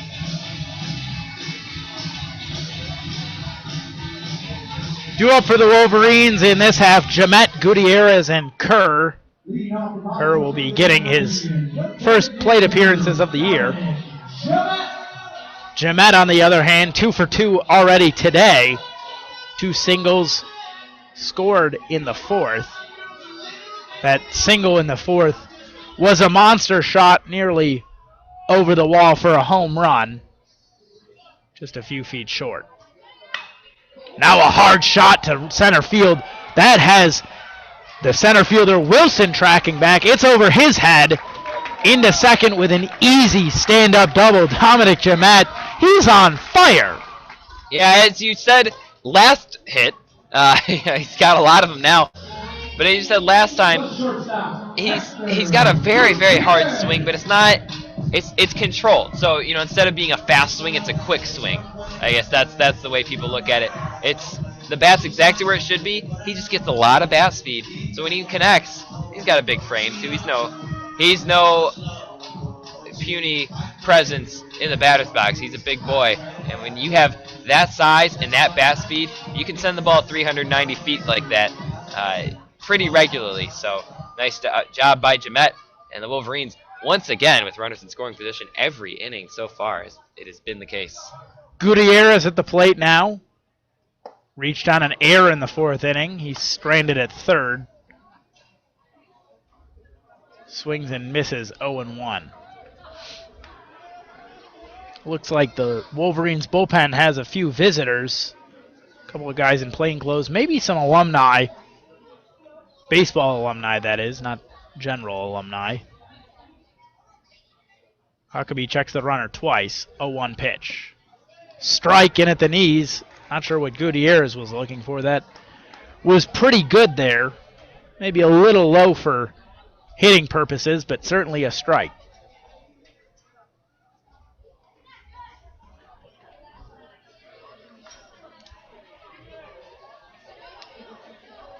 (0-2) to Gutierrez. Foul ball over towards the track. Out of play. Count stays at 0-2, and Gutierrez stays alive for the moment.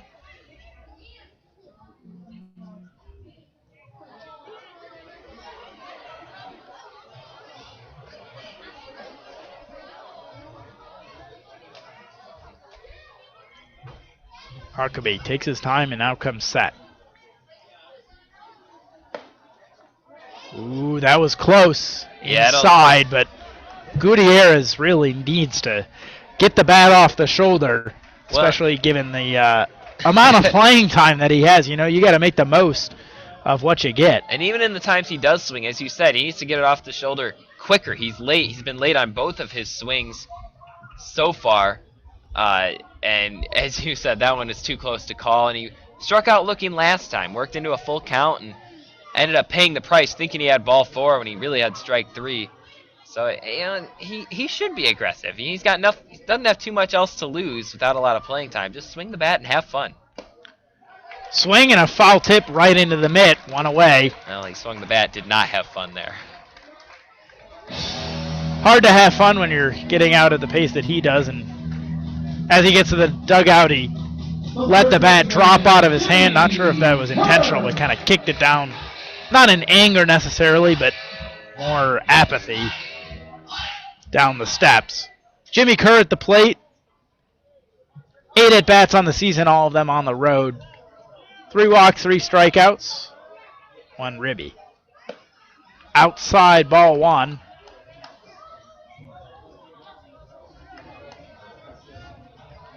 Huckabee taking his time out on the mound, communicating with his shortstop. Perhaps they might try to get Jamet in a play, or maybe he's just taking a breather. The 1-0. Catches the outside corner, 1-1.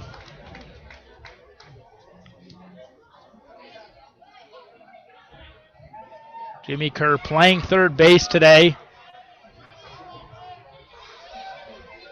Bivens moved over from third. He started there. He's at second now. Gutierrez at short after Bradar came out of the game following that hit to the face. 1-1 curveball laced into center field on the hop. Jemet rounding third. He's going to get held up there. Not a great jump as he thought it might have stayed in the infield. Didn't want to get caught from behind. Yeah, that's tough. Because it's, you might say, oh, he should have been gone right away. He knows what's going on. But at the same time, if he gets hung out to dry, if the second baseman is able to make a catch, or even if it drops and he's able to get him at third base, then you just look silly. You don't want to make the second out at third base. So I think it's a good call by him. Better safe than sorry. If Michigan continues to play as it has been, he'll be at home plate in no time. I don't think he has too much to worry about. But as you said, if he gets a good read on that, or if it's a little further away from the second baseman, he's in good shape to score. Nice piece of hitting by Kerr. Doesn't get a lot of opportunities, but taking the advantage of the one that he has today. Bivens at the plate. 2 RBI single last inning. A little bit late on that fastball. Fouls it over towards the bullpen on a line. 0-1. Yeah, you've seen a lot of Michigan's hitters late on Huckabee, and Huckabee's ERA under 7 now. He's improving. Now. Yeah. The 0-1. Check swing. Didn't matter. It was a strike. 0-2. He's once again late. Obviously tried to hold back on that one, but getting a late jump can mess with your judgment as a hitter. If you aren't ready to hit, it's going to cost you. That pitch outside. Wolanski, the catcher, wanted it, but not quite a good enough frame. Not even Van Gogh can frame the best of those pictures. You been saving that one? I actually just came up with it. The 1-2. Proud of you. And timeout. Umpire calling time. I think that was Bivens asking for it. He's ready to go now. 1-2 pitch coming up from Huckabee.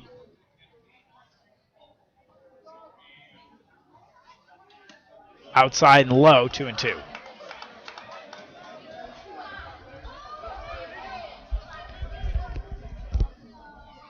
This game is taking a while. We're at 2 hours. We're sitting in the bottom of the 5th. Yeah, it really slowed down to a halt, didn't it? Outside, 3-2. That won't speed the game up any. Of course, even the first 3 frames, we made it, I guess, through 3 frames in 30 minutes, which isn't bad at all. Certainly get the game in 3 hours without before anybody scored and any of these pitchers ran into trouble.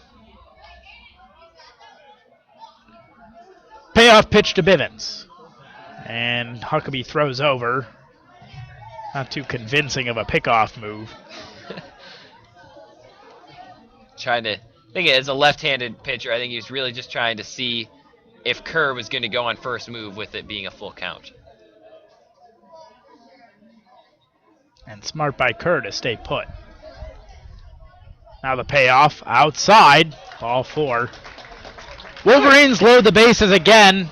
Matt Ramsey coming to the plate.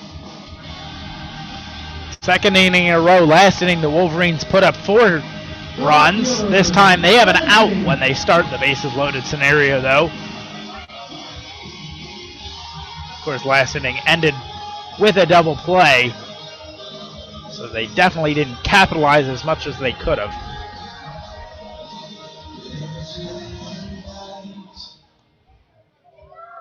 Ramsey with a run in the 3rd on a fielder's choice, and then with an RBI double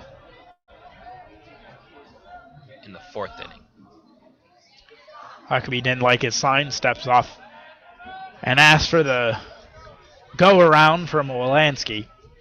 Ready to go now. First pitch sky down the infield. That'll be infield fly. Gill coming in onto the pitcher's mound. Tough catch to go up that hill. Avoid tripping. But he makes the play. Ramsey was out anyways. Benedetti up with 2 outs. Bases loaded here. would be a miracle for EMU to hold the Wolverines scoreless with as prolific as their offense is and the fact that they loaded the bases with just one out.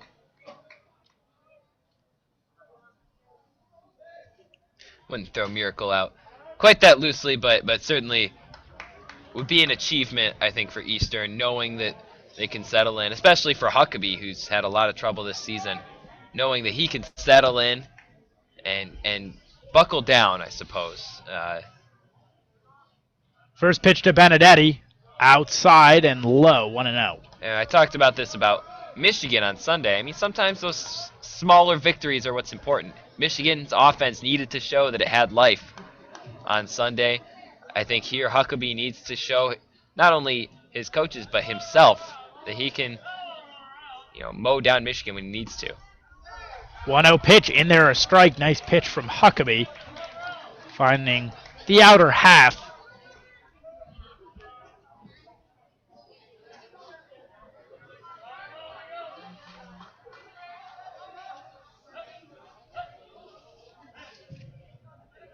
Huckabee winds and delivers. Up high, popped up, back in our direction. Towards the net, the catcher Wolanski right on the net, falls in the second row. Benedetti's lucky. He got under that enough such that the backspin pulled it out of play. He needs to take a deep breath, though, showing a lot of frustration when he got under it, thinking that he had ended the inning. Of course, that's frustrating, but the truth of the matter is baseball is one of those games. It doesn't work when you're angry. Maybe it does if you've really learned to channel it. But for the most part, you just have to relax and play the same way, no matter the situation, same way you've been playing so well to get yourself here. It's like golf. A 1-1. Down low, 2-1. And he takes a deep breath there in the left-handed batter's box.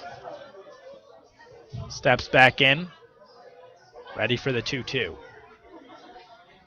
2-2, 2 outs. The dugout quick to let you know. Huckabee winds and delivers. Outside, 3-2. Runners will be in motion, so if Benedetti can get one on the ground in the outfield, he could score all three, especially to the gaps.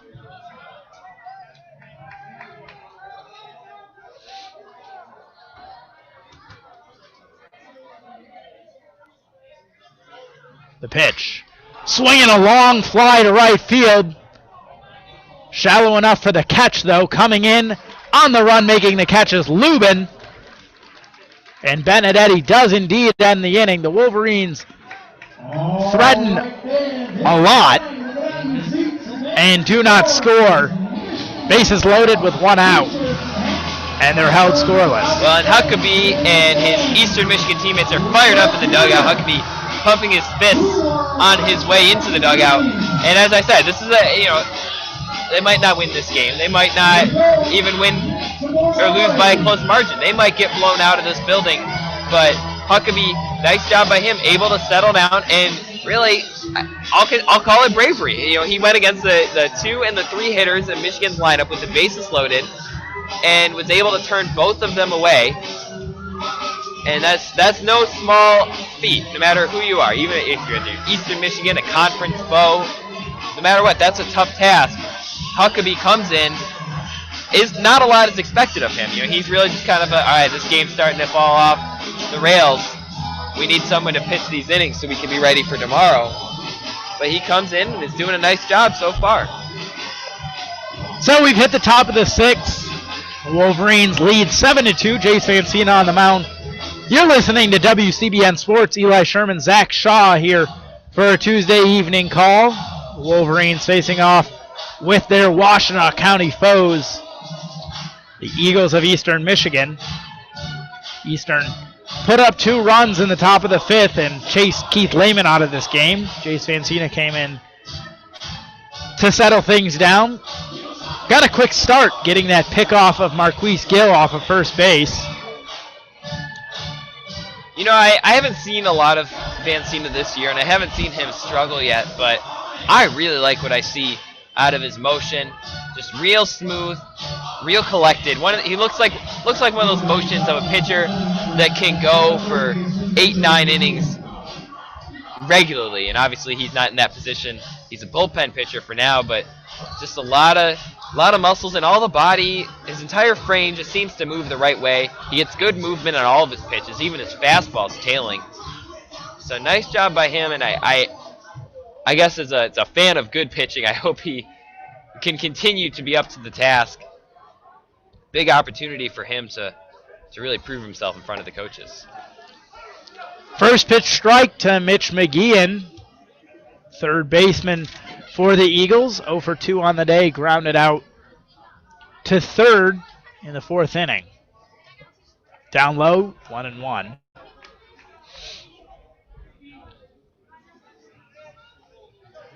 Wolverines have two men warming up in the bullpen now. One of them playing catch with a catcher, the other with George Hewitt, the infield transfer student. Ball down low, 2-1. Infield playing relatively deep. Outfield the same. Swing and a miss. Chasing the fastball up high, 2-2.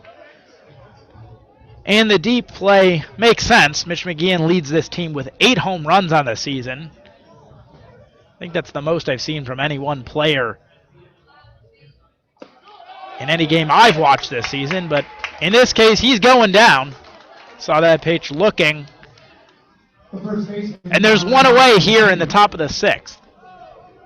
Brings up the first baseman, John Rensel Jr. We were talking about his big frame.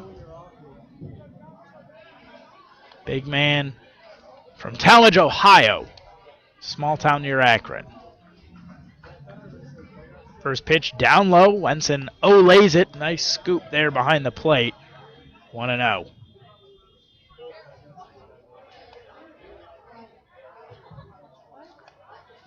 Pitch inside, 2-0. Mancina working quickly. He winds and fires. Down low. Called the strike. Real close. Nice frame by Wenson. Eastern Michigan's dugout had a few words. They kind of shrugged. They said, what was that? A 2-1. Same spot, 2-2.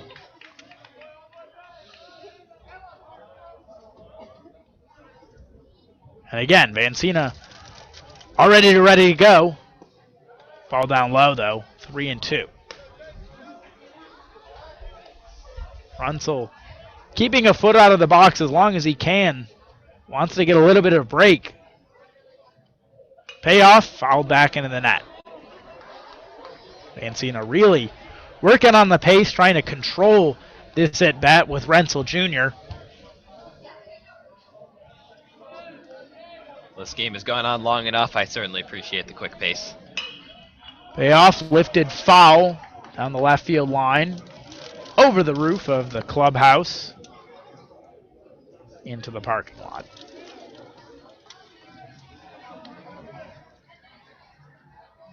Payoff again. Swinging a foul at the plate off the foot of Rensel Jr.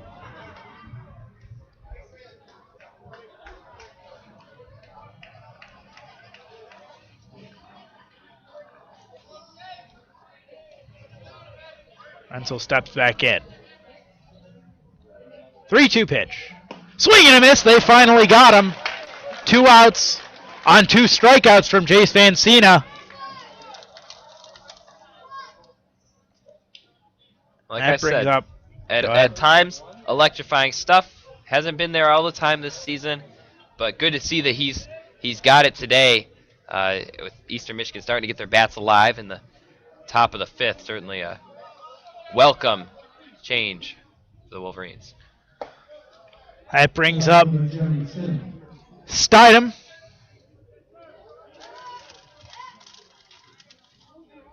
He's 0 for 2 on the day. First pitch was inside. Now he grounds one up the middle. Bivens fields it on the backhand, going up the middle. Throws to first. They got the out. 1-2-3 for the Wolverines here in the top of the 6th. We head to the bottom of the 6th. Wolverines lead 7-2 here at Ray Fisher Stadium. Yeah, nice job by Mr. Van Sina, getting the job done, looking like a dominant pitcher that he could one day become. As far as Huckabee, he's doing a heck of a job, and I think he has a lot of deception to his mechanics. He's not necessarily the big, intimidating presence that Van Sina is, but in his own right, he's able to develop a lot of, I guess, mystique about his motion. He's 5'10", 170, left-hander. Just holds onto that ball and keeps it hidden from the hitters for an extra millisecond or two. And that seems small, but in a game of baseball where the pitches are coming in 80, 85, 90 miles an hour, that can add up, especially if you've got good off-speed stuff. Because if you can hide what pitch it's going to be for just a millisecond or a fraction of a second here and there, that keeps the hitters guessing, and that puts them on their heels. We even saw guys like Bivens, obviously Kerr, Gutierrez, some of these other hitters, they're on their heels, and that's how he was able to get Ramsey and Benedetti in order even after he loaded the bases. So credit to Huckabee coming in. It looked like Michigan was just going to turn it into a blowout, and I'm not saying it's not going to be the case, but so far Huckabee at least delaying the domination. It's the heart of the order for the Wolverines, Wenson, Bruder, and Lugbauer. Not too often that we see Wenson leading off an inning. Wenson, an RBI and a double on the day. First pitch from Huckabee. Skies this one towards the middle of the infield. It's about the fourth time we've seen Wolverines hitting do that. Gill under it, makes the catch a few feet in front of second base. One away here in the bottom of the sixth. Brings up Bruder, 2 RBIs on the day, but 0 for 2. Meanwhile, another 7-2 game going on. My Indians are beating your Tigers 7-2 in Cleveland. Verlander chased from that game. Josh Tomlin doing a nice job. Whatever. They're through 6 innings.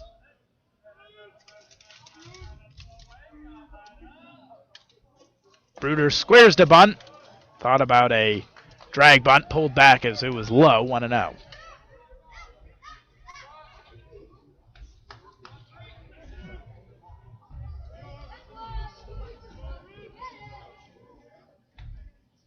The 1-0. Swinging a foul ball over towards the track.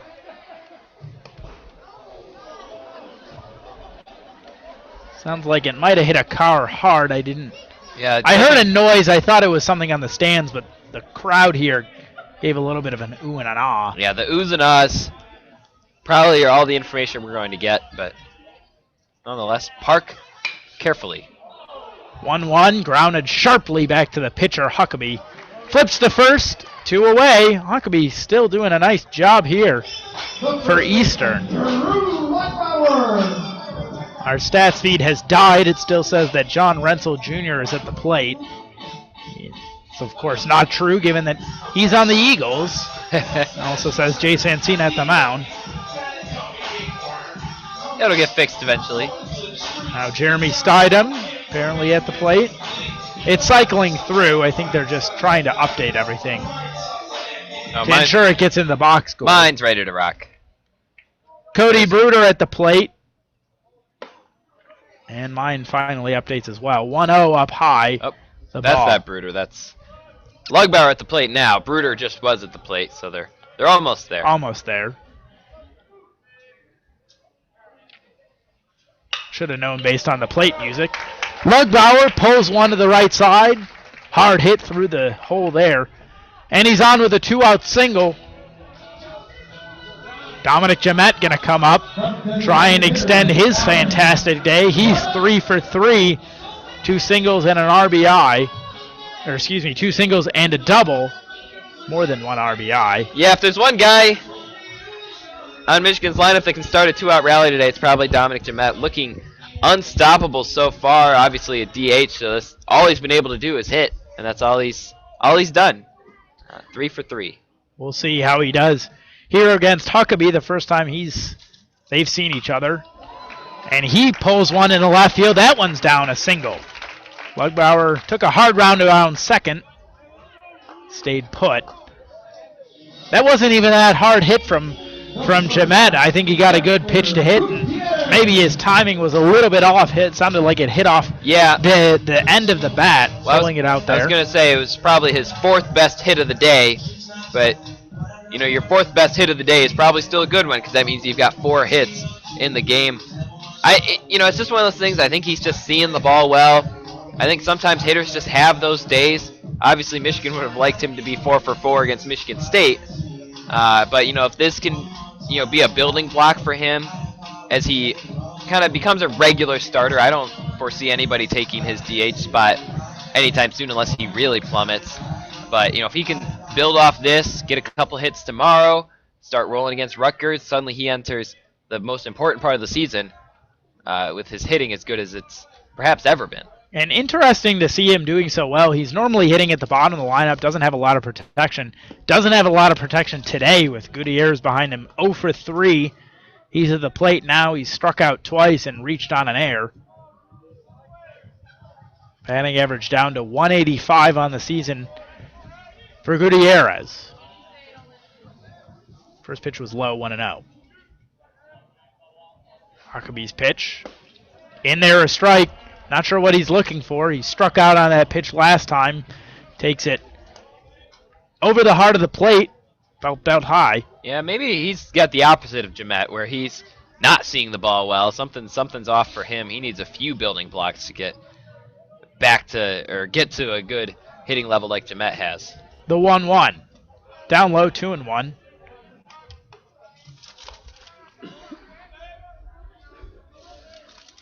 And the lights are in full effect now. The sky is still somewhat light out, but not doing a lot to illuminate this baseball field. 2-1 count for Hector Gutierrez. Runners on first and second for yet another inning. Gutierrez grounds one foul down the third base line. Wolverines lead 7-2 here in the bottom of the 6th. You're listening to WCBN Sports with Eli Sherman and Zach Shaw. Well, good to see Hector making contact there. He's been hesitant to swing, and when he has, it hasn't necessarily looked pretty. 2-2 with 2 outs. Pitch. Swinging a foul back into the net. He's fighting. Got to give him credit for that.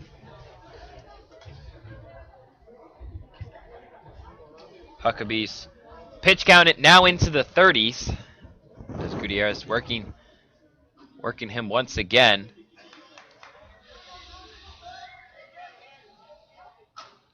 Well, I guess at this point Huckabee's probably in it for the long haul, expecting to pitch a few innings. No one in Eastern Michigan's bullpen throwing. Couple gentlemen sitting on the bench. Lounging. The 2-2, 2 outs. Swing and a miss in the dirt. And Gutierrez doesn't even make an attempt at first base. I think he knows that he did wrong. We head to the top of the 7th, Wolverines still lead 7-2. Gutierrez, the struggles continue. 0 for 4 now on the day with 3 strikeouts. We called that some sort of sombrero. I think the hat trick was the term we chose for it. Okay. Well, more important than the strikeouts is just his attitude. And I hate to pick on the guy because I know he's working hard. I know they're all working hard. But when you strike out one time thinking that it's a walk, that shows that maybe you think you know a little bit more than the umpire does. And when he's able to put contact on the ball and reach on an error before, and it was a hard hit ball, but then 2 straight strikeouts, and really, I don't think they need to be like they are in the Little League World Series where they're sprinting back to the dugout and their heads high. You can be upset. Cody Bruder plays like that. It's the emotion. It's the emotions of the game. I get that, but Gutierrez, he doesn't look like he wants to play baseball right now. He looks like he wants to go home. He's got slouched shoulders. His head's down. I mean, and there it's a drop third strike, and he has no chance. It's almost obnoxious to make a real play out of it, but he just turns around and walks away. Catcher kind of like obnoxiously pats him on the butt as the tag. I think it was more confusion than obnoxious. I think I think the catcher was surprised that he wasn't running. Both runners were going Yeah, on that drop third. And Gutierrez has some speed. I mean, he's probably going to be out. If Wolanski is a Division I catcher that he probably should be, that play is an easy play. But still, just at least fake it. Fake that you care, even if you don't. And that's the only part that's concerning to me about Gutierrez. It just doesn't seem like his head's in it right now, or his spirit's in it. But nonetheless, we head to the top of the 7th. Jace Vancina out for another inning of work. His ERA has been lowered to 5.23, and he'll look to lower it even more against Drake Lubin, who flashed his bunt on the first pitch. That one gets away from Wenson. Couldn't tell if it was a wild pitch or a passed ball. Almost looked like a bit of indifference. 1-0 count. Vancina working quickly. Lubin flashes bunt again. That pitch is low and inside, as opposed to the last one, which is high and outside. 2-0 on Lubin, who has reached on 2 walks, so he really knows how to work these pitchers. Does have a smaller frame, so it creates a bit of a smaller strike zone. The 2-0 pitch, that one's in there, strike 1. Lubin thought about swinging, tried to pull it back. There's a strike nonetheless. That looks like a stretch party going on in the bullpen. Lubin gets the bunt down, and Kerr fields it, but it looked like he bobbled it on the transfer. Isn't able to make the throw, and for the 3rd time in 3 plate appearances, Drake Lubin has reached base. As I was saying, looks like somebody's getting stretched out there. Jemet and Mac Lozer both were on the ground. Now Lozer on his feet, but Jemet's stretching out there in the bullpen. Maybe he'll come in and get a chance to pitch this game. I would doubt it. He is the bullpen catcher. Anything's possible. Anything is possible. When you're a senior, you get a little bit of extra freedom. I do think he's just stretching out. He might come in maybe to catch for Wenson, maybe to be the bullpen catcher. He's a designated hitter today, so has the flexibility to get into the game if he wants to. Alex Wolanski, Eastern Michigan's catcher, stepping up to the plate. 1 for 1 today. The count is also 1-1. He has reached base twice, though. Hit by pitch in the 2nd inning and an RBI double in the 5th. Vancina getting the sign. We've mentioned Lubin, 6 for 7 in stolen bases and limited experience this season. That one's in there. Strike 2, 1-2 count on Wolanski. Wolanski just a .231 batting average, but a .474 on base percentage. So he's been able to work pitchers himself. Of course, the hit by pitch earlier in this game helped. The 1-2 pitch. Strike 3, he got him. Wolanski returns to the dugout, caught looking, and Vancina picks up his 3rd strikeout of this outing. Tough pitch to watch and head to the dugout. Wolanski needed to be swinging. Eastern Michigan down 7-2. Getting towards these later innings, and you got to get the bat off the shoulder if you want to make a difference in the game. Yeah, and I know sometimes you can get frozen, but that one, there wasn't any mystery. That was a strike. It was a tough pitch to hit, but it was right in there. That one, not so much. Low and inside. Vancina now working against David Lett, who is 0 for 2 today. 0 for 1. He had a sacrifice in the 5th. Vancina has now struck out half of the batters that he's faced.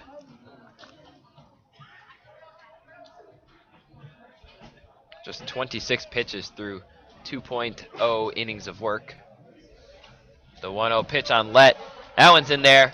Even the count at 1. Nice little tailing fastball action from the right-handed Vancina. Tailed in on the right-handed hitting Lett. Lett, the second baseman, just a 172 batting average this season. 3rd pitch of the at-bat, tipped to the backstop behind home plate. 1-2 count. Lubin, though he's got a lot of speed, has been relatively quiet with his secondary leads. Could go, but seems to be taking the conservative approach against Vancina, who's got a little bit more speed on his fastball than Lehman does. Vancina with a pickoff attempt. Lugbauer lays down the tag. No dice. Drake Lubin returns with plenty of time to spare. No dice. Vancina has allowed just one hit and no walks. Lubin takes off. That one's grounded over to Kerr. Kerr dives for it, unable to get it. No one's at third base, but nice move by Gutierrez to get over to third base to keep Lubin from advancing. One more bag. I don't know if that's a hit or an error. It almost seemed like Kerr misread the bounce because he was diving over it. Nonetheless, David Lett reaches base. Lubin advances to second. And 2 runners on for the top of the order for Eastern Michigan. So this is similar to Lehman's, I guess, 5th inning of work. And the Eastern Michigan, that bottom of the order, making noise and bringing up the big boys at the top of the order. I don't think there's too many situations where an infielder is going to get an error for diving for a ball. Granted, you're probably right that he misread that one and could have easily kept his feet to field it and throw it to first. First pitch to Austin Wilson, high for ball 1. Yeah, I'm not sure. I think it was more of just a misplay than an error, so to speak. Looks like the scorekeepers agree. Mental error, perhaps. Second pitch on Wilson, high and inside, 2-0 count. Wilson's 1 for 3 today. His batting average has risen to 256. With runners on base, he's just 220, 276 with them in scoring position. So, about the same. Vancina looks over at second base. Lubin bouncing around. Third pitch of the at-bat inside, ball 3. And so, maybe it's just a rite of passage. To pitch in this game, you have to struggle with control with runners on base. We've seen Lehman, Matson, Huckabee, and now Vancina all struggle with it. The 3-0 pitch. That's going to be inside, ball 4. Looked close to me, but nonetheless, Vancina does not get the benefit of the doubt there. And he walked Austin Wilson to bring up Marquise Gill. Now the Wolverines are in a little bit of trouble. You know, the tying run standing on deck, and this could get close real quick if Vancina is not able to watch what he's doing on the mound. Got to find the zone and find it quick. Maybe induce another ground ball double play.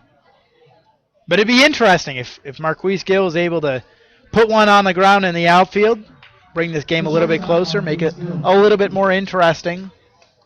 These Tuesday matchups are always a little bit less intense, both for the players on the field as well as the fans in the stands, than are the conference games we see on the weekends.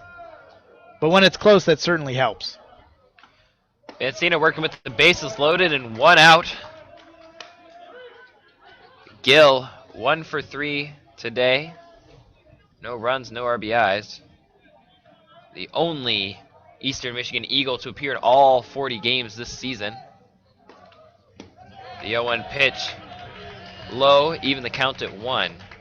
And yeah, keeping it low, if Vancina is able to do that, more likely that he'll be able to induce a ground ball, which could in turn foster a double play.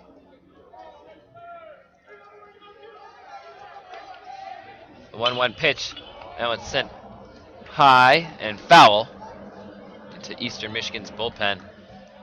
Opposite field slice from Gill, who stands in the right-handed batter's box. Lofts it to right field, out of play. Might have been just late on that pitch. 1-2 count. Medevac copter flying over. Always one of the things that makes me most proud to be a student at this university. We have helicopters that literally save lives. The 1-2 pitch got Gill swinging. It looked like he might have tipped it, but nonetheless, Wenson able to make the catch. And Gill will be Vancina's 4th strikeout victim of the game.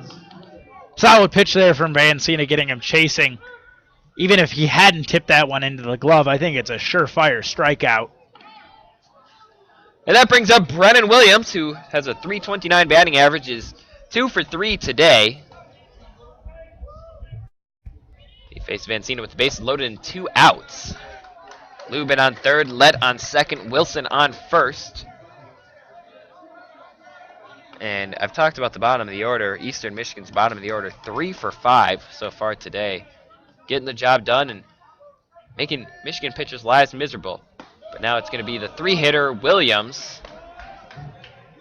And to see what he can do with the bases loaded as he watches strike one. 1-1 count, 3 on, 2 out for Eastern.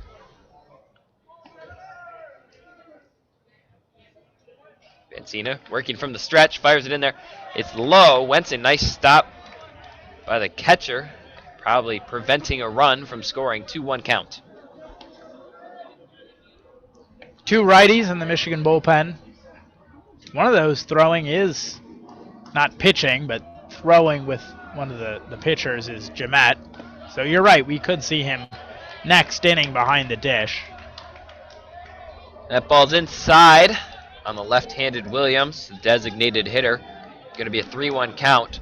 Bencina needs to find the strike zone here. He wants to prevent another run from scoring. A 3-1 pitch in there. So we're going to have a full count, bases loaded, and 2 outs. Williams, 1 swing away from ending the inning and 1 swing away from making it a 7-6 ball game. Gotta love baseball. Bencina from the stretch delivers, and it's grounded. Going to be a high hop to Kerr, who fields it, sends it over to Lugbauer. He gets the out and ends the threat. Nice job by Kerr. That ball was high. It can be tricky to field them. But Kerr, he's coming in off the bench for the presumably injured Bedard, or at least hurt Bedard, able to make the play. So Lugbauer to end the threat. Nice job to Kerr. And we head to the 7th inning stretch. Michigan on top of Eastern Michigan, 7-2. You're listening to the WCBN Sports broadcast. WCBN Sports, of course, the official student voice of Michigan athletics. Zach Shaw alongside Eli Sherman here. And things got a little hairy there, but thanks to Kerr and Bencina's pitching, Michigan escapes the inning unscathed. Hey, I think Kerr did a real nice job. That's one that you see a lot of infielders, they'll get impatient on. They see that that high hop, quick runner going down to first base, and they'll rush the throw or double clutch the throw and really not be prepared to get it to first base. And either it ends up being late because they double clutched and were not ready for it, or they're overcompensating and they end up throwing the ball away or throwing the ball low, and then you're looking at even more damage than a runner just beating you out on an infield single. So Jimmy Kerr, especially given that he's a freshman, finding a way to stay calm and get the throw there quick and on time. Yeah, and as you said, it can be tough to control that momentum. Michigan trying to rebuild some offensive momentum, and it's none other than Kerr stepping up to the plate. He's 1 for 1 with a single. Just 9 at-bats on the season, has 4 hits and 4 runs in those appearances. Got a single in his first home at-bat of the year. Huckabee winds up to face Kerr. Kerr with a big swing, big miss. 0-1 count. I'm digging the TNT as his plate music. Nice hype song from AC/DC.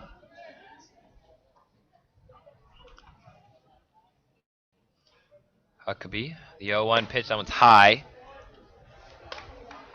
Huckabee, 2 2/3 innings pitched, 4 hits allowed, but no runs. His ERA is now down to 6.3, so we were skeptical when he came out to warm up, but he's proven us wrong so far.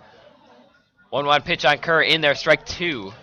And man, I think I've seen more watched strikes from Michigan than in any game this season, and perhaps even last season. Just a personal, I haven't been counting, but a personal observation.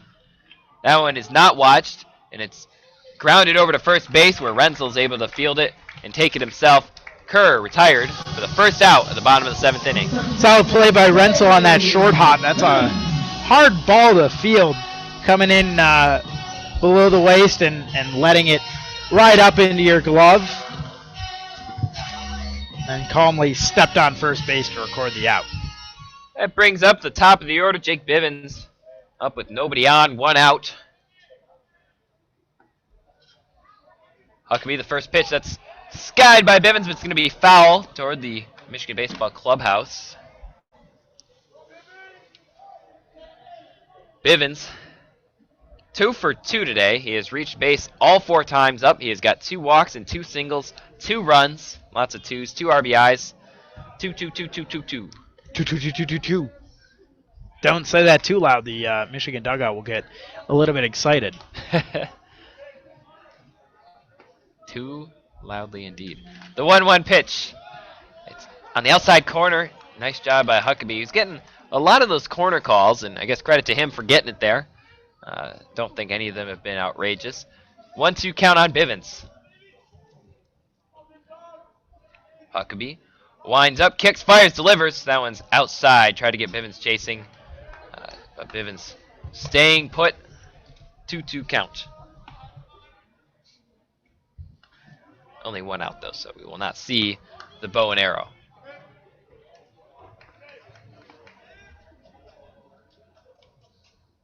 Huckabee with the 2-2 pitch. It's fouled off Bivens' leg. Big swing. But hit it into himself. So that'll leave a nice bruise there on the leg. Looked like the left thigh. Count remains 2-2. Bivens with a .382 batting average after today's output. .459 on base percentage. It's not too frequently that you see a leadoff hitter batting that well. Normally it's a little further down the lineup in the college ranks. That one's in there for a strike. Huckabee gets his third strikeout of the game. Yeah, Bivens, the leadoff hitter, you like a high batting average, but more than anything, you just like them to get on base. Bivens doing it about 45% of the time, so I think Eric Backich is a happy camper with that part of his lineup. That'll bring up Matt Ramsey, who's 1 for 4 today. He popped out in the first inning, scored thanks to a fielder's choice in the third, hit a double with an RBI in the fourth, and then popped out to shortstop in the fifth. .290 batting average. He watches strike one. And yeah, Huckabee. It'll be interesting to see what Michigan sees in the film, but something's working for him. Ramsey lays down a bunt. That one's going to go foul. Not a bad idea. He's got a lot of speed, and if you can put it down the third baseline with the infielders playing deep, that puts a lot of pressure on Huckabee to make the play. Ramsey leads this team with 18 steals. That's astronomical compared to his teammates. Yeah, almost as much as the rest of his teammates combined. Yeah, that's right. So not a terrible idea, but it did not work, and he's now behind 0-2 in the count. Huckabee, the left-hander, winds up. The 0-2 pitch, just inside, looked good from up here. It looks like it might have hit Ramsey. He's making the argument that it hit him. Backich is defending him. The umpire didn't see it. Did you? I didn't really see it. If anything, his elbow was sticking out a little bit. I think he almost turned into it. Not necessarily that he was trying to get hit, but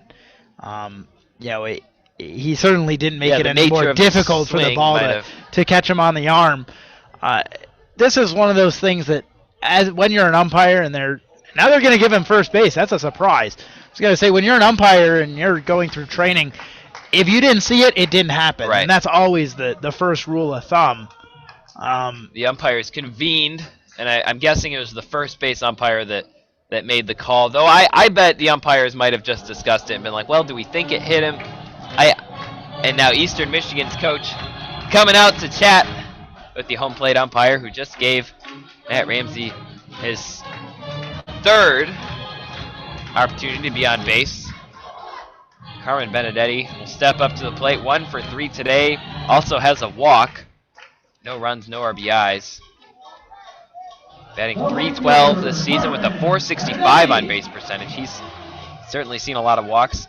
.320 batting average with 2 outs. .299 with runners on. Conveniently, our counterparts at BTN Student U don't have a replay of that, so I can't tell you whether or not it actually hit Matt Ramsey on the arm. Well, nonetheless, the umpires felt that it did. Huckabee steps up, and Benedetti drives that one to right field. It's deep, but it's going to be caught. That's Drake Lubin taking it about 20 feet short of the warning track in right center field. So Benedetti gave it a ride, as he has a few other times today. But No avail. That'll end the 7th inning. Michigan on top 7-2. Michigan threatens, I suppose. They get a runner on base and some good contact, but they're unable to score. Hey, they've yet to not get a runner on base in any one inning this game, so decent output. Continuing those issues of runners left on base that they had in the game on Sunday against Michigan State. That really came back to bite them against Michigan State. Obviously a lighter opponent. They're able to capitalize a little bit better here today against Eastern. But hey, credit to Benedetti. That's another really short at bat, but he got a lot better contact on the ball that time than he has been getting. Yeah, I mentioned at the beginning of the game, he's slumping a little bit. Nothing. No need to sound any alarms. It's a Benedetti style slump, meaning that he's maybe hitting 250 instead of 350. But credit to him, he's still swinging the bat well. That hasn't changed. There's no mentality change. Just physically, he's just hitting it where the other guys are not. So he'll look to continue that upward trend both tomorrow, perhaps later tonight, and this weekend against Rutgers.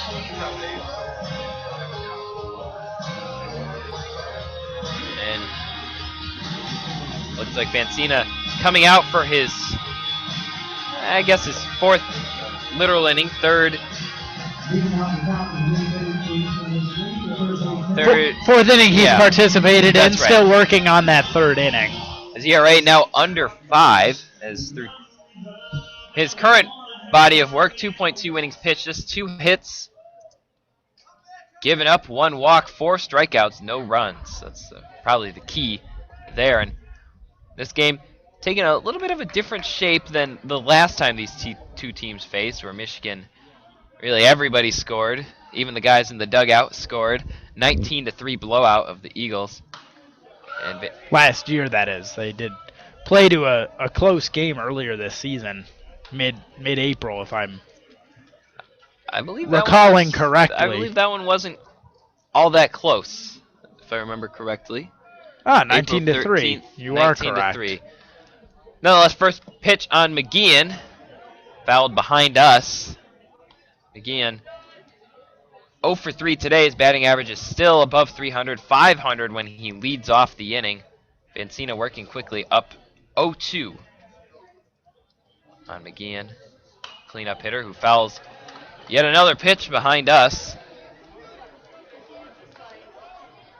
McGeehan, the biggest power threat that Eastern Michigan has. 8 home runs, slugging .569 despite a .301 batting average.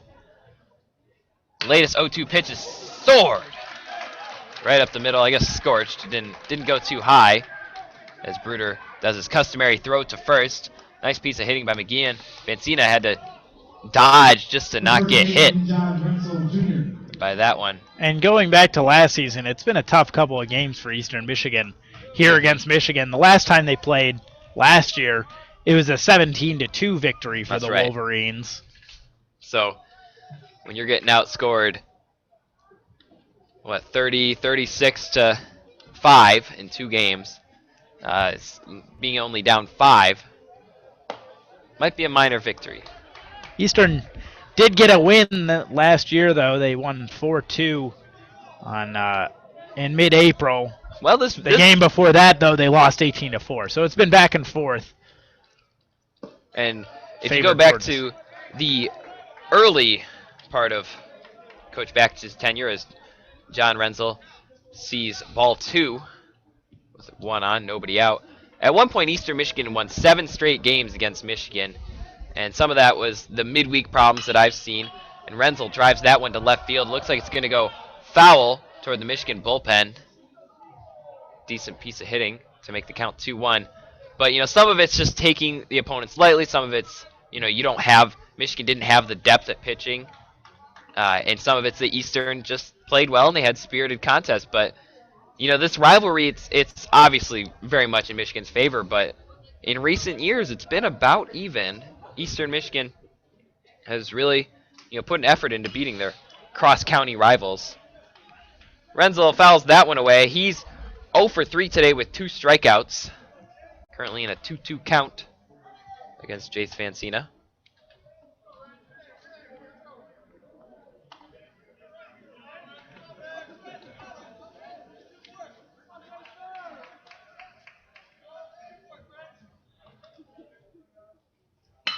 And that one's sent to center field. And Bruder unable to make the diving play. McGeehan trying to advance to third. It's going to be pretty close. And Kerr unable to catch the ball. Bounced over his head. So McGeehan advances to third. And on the play, Renzel heads to second. Nice base hit and heads-up base running by both players to advance the extra base. It's going to be 2 runners in scoring position for Eastern Michigan. Nobody out here in the top of the 8th. They're threatening, and Stidham has a chance to pull the Eagles within 3 here.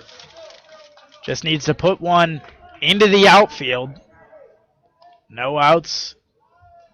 Damage potentially on the way. Coach Bakich coming out now.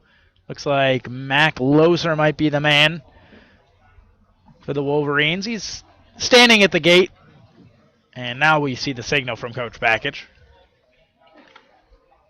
So Vancina, his day is done as the players head out to the foot of the dugout to greet him and congratulate him. Responsible for the 2 runners on, so it could end up looking like a not-so-great outing. But 2.2 innings pitched, 4 hits, 4 strikeouts, 1 walk, 12 batters faced, 53 pitches. So I imagine he'll be ready to go by Saturday. I think he kept that pitch count low enough. Perhaps even Friday if he absolutely is needed. I don't think he will be. And Mac Loser will come in. Mac Loser, one of the more regular pitchers. You think that's the right call? You think it's a good call going with maybe one of the more top-flight relief pitchers? Well, Loser hasn't had an appearance of late, and I think Michigan's just giving him an opportunity to get an inning in.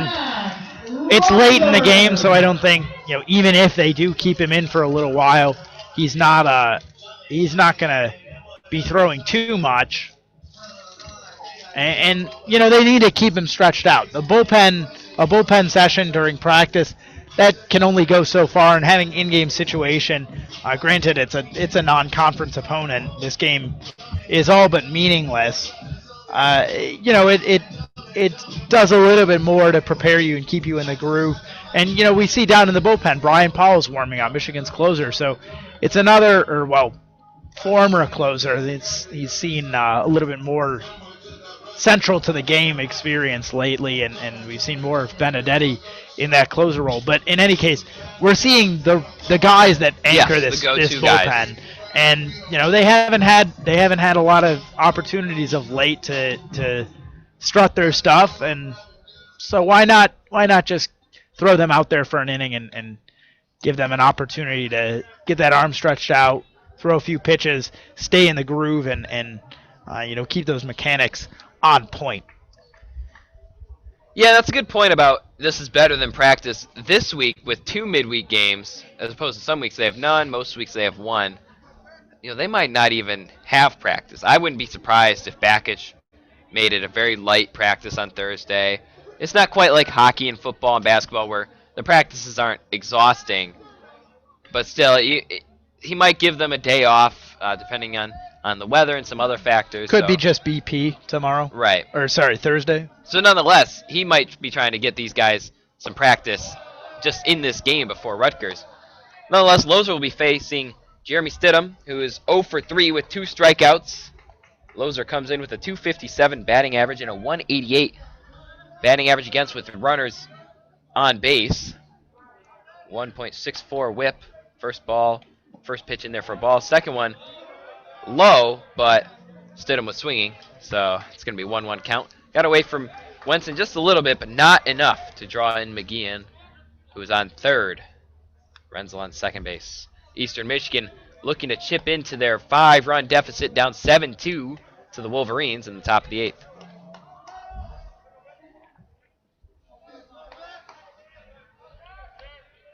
Loser with 17 strikeouts and 14 innings pitched.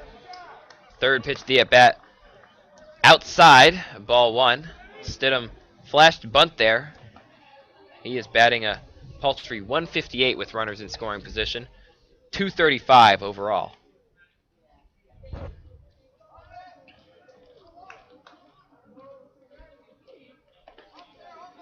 Loser comes into set. Another bunt look by Stidham. He pulls back. Going to be a 3-1 count. Michigan does have a base to give, but it's probably not in the interest of letting Eastern's 6-hitter on for free with the lead only at 5. Lubin's a dangerous guy. He's gotten on base 3 times already. He's standing in the on-deck circle. Big step and a hack by Stidham on the 3-1 pitch, fouled behind us. Full count. So 2 on, nobody out. 3 balls, 2 strikes on the left fielder, Jeremy Stidham, wearing the number 50. No idea why. Perhaps there's a sign, perhaps not. Maybe he likes the number 5, and whoever's wearing number 5 for Eastern is got seniority on him. That said, I'm looking at the roster. There's nobody with the number 5 on Eastern Michigan. Payoff pitch just high. Some of the Michigan fans thought it could be a strike 3. Instead, it's ball 4.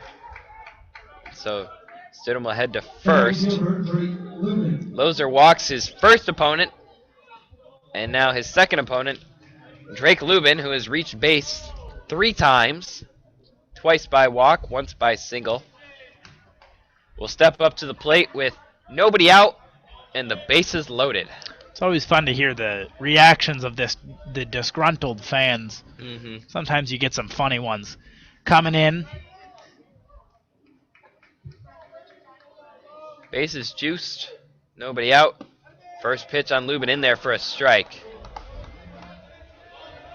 Loser does have 11 walks in 14 innings, so slightly less than 1 per inning. 17 strikeouts to 11 walks. So relatively efficient, but walks have been a problem before. Second pitch in there for a strike, same spot. So Lubin, who's used to being ahead in the count in this game, is now behind 0-2. Stidham dancing around there at first. Wouldn't be surprised maybe if they call for some sort of pick play to throw behind the runner, maybe from Wenson. All infielders back.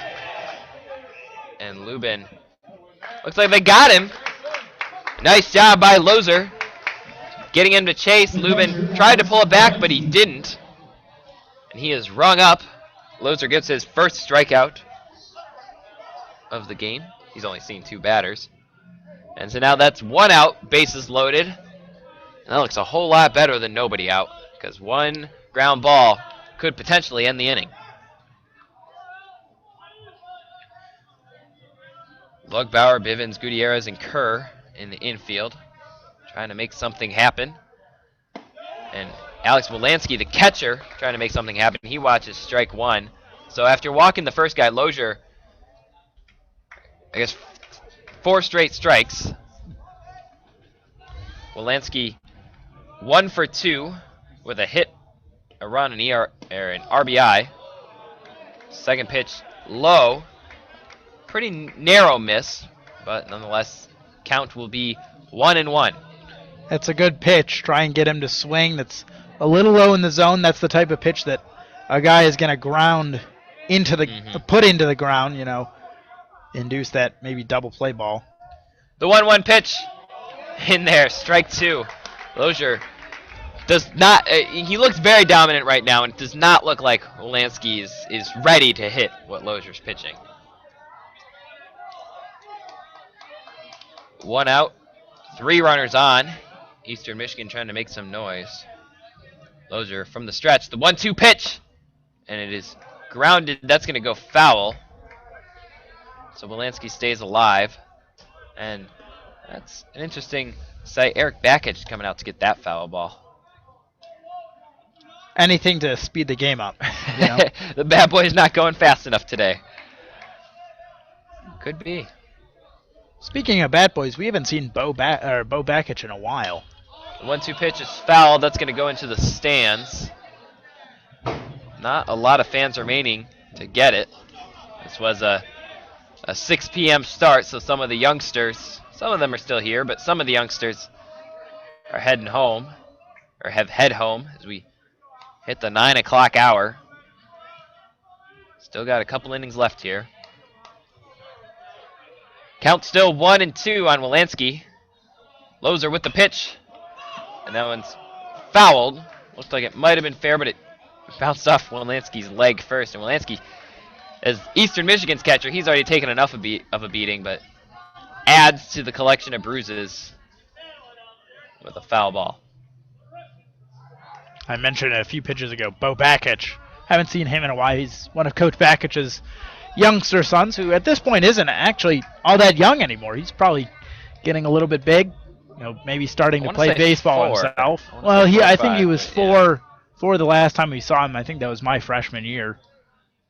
Maybe last year. I don't quite remember. In any case, he hasn't come to do the bat boy duties yet this year. I wonder because they did a lot of rule changes to make the game safer. I wonder if they added that or if Eric just became protective of his son. The 1-2 pitch. Check swing by Wilansky. He did not go. It got appealed to the first base umpire. But yeah, it's for whatever reason he's not there anymore. But Michigan's been doing well, so I don't think. Actually, I know what it is. He might be in school at this point, and he has homework. No. The 1-2 pitch got him swinging. Strike 3. So Lozier with his second strikeout in 3 batters faced. Haven't seen a lot of infield action this inning. A walk and 2 strikeouts for Lozier so far. And looks like Eastern Michigan's going to have a pinch hitter of some kind. Is that what I'm seeing? Yep, John Montgomery. It's another big boy, 6'3", 220. Junior out of Anaheim Hills, California.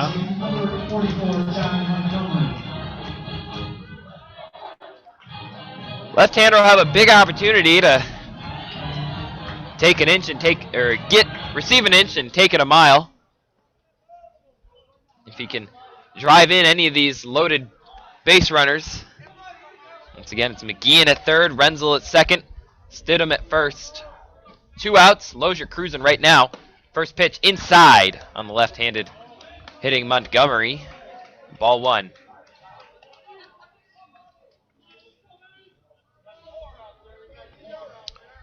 Three on, 2 outs for Eastern. Down 7-2 in the top of the 8th. The 1-0 pitch in there, strike 1. Seems like Lozier in command right now. You can almost pick his spots. I think only seen 1 or 2 that didn't go where he wanted them to. The 1-1 pitch. And Montgomery drives it to right field. That's going to bring home 1 run. Looks like it's going to bring home 2. Throw to the plate, going to be cut off. So Eastern Michigan puts 2 on the board. McGeehan comes home. Renzel comes home off the bat of Montgomery, who gets a 2 RBI single to make it 7-4. And as we said, trouble brewing. Only 1 run. That's not going to do a lot. Or excuse me, 2 runs. That's not. It's they still got a little bit of ways to go, but they're clawing their way back. They still have 4 outs to work with. They have a runner in scoring position. Tying run at the plate. That's the difference really between a 5-run deficit and a 3-run deficit. Is 1 swing here and there can change things. Austin Wilson, the leadoff hitter, steps up to the plate. He's 1 for 3 today. First pitch high, 1-0, and so that hurts Vancina's ERA too. He had a what I would rule a very good outing, but nonetheless he's going to go down as 2.2 innings pitched and 2 runs allowed. So his ERA is back up in the 5s. Lozier with the 1-0 pitch, and that one's sent high. Looks like Lugbauer should be able to get it in foul territory without any problem, and he does. So that ends the top of the 8th inning, but not before Eastern Michigan gets 2 runs to make it a 7-4 baseball game. We're having fun here on the WCBN Sports broadcast. WCBN Sports, the official student voice of Michigan athletics. Zach Shaw alongside Eli Sherman. And Michigan, after getting 7 runs in 3 innings in the 2nd, 3rd, and 4th innings, have been quiet thanks to the work of Kyle Huckabee, who's still in the game. His ERA is now down to 6 flat, so he's putting together a good performance. Just really shutting down Michigan's hitters. At this point, Michigan's thinking of him as kind of a little pesky dude. Doesn't let them do what they want. And he's done a good job. Short in stature, but has a lot of movement on both his off-speed and his fastball. A 3/4 arm slot. Hides the pitch well. Particularly effective against Michigan's lineup. They have 4 guys in there that are left-handed hitters. Still, just Bruder and Gutierrez that have not recorded a hit for the Wolverines yet today. Bruder, of course, has a couple of RBIs to make up for that. Yeah, and they both reach base, so pretty good performance up and down, or top to bottom for Michigan. I think they'll feel good about the 7 runs and the double-digit hits. That's usually a good sign, but I think they'll feel a lot better if they can tack on a couple more and at least get to Huckabee and help maybe wear down Eastern's bullpen a little bit, put them in a tough position tomorrow. Though at this point, Huckabee's done his job and then some. It'll be Wenson, Bruder, Lugbauer. Wenson is 1 for 4. Has popped out to shortstop the last 2 times up. And he drives that one to center field. That one's going deep, and it's tailing to the right field side. And it is off the wall. Wenson gonna get a double. Looks like he's gonna go for 3. He's got a chance, and that throw is in. He will be sliding in safe with a leadoff triple. Oh, that's one mighty piece of hitting. Hit the ball 390 feet into center field. Slight misplay by Wilson, and Wenson able to take advantage of it and advance to third.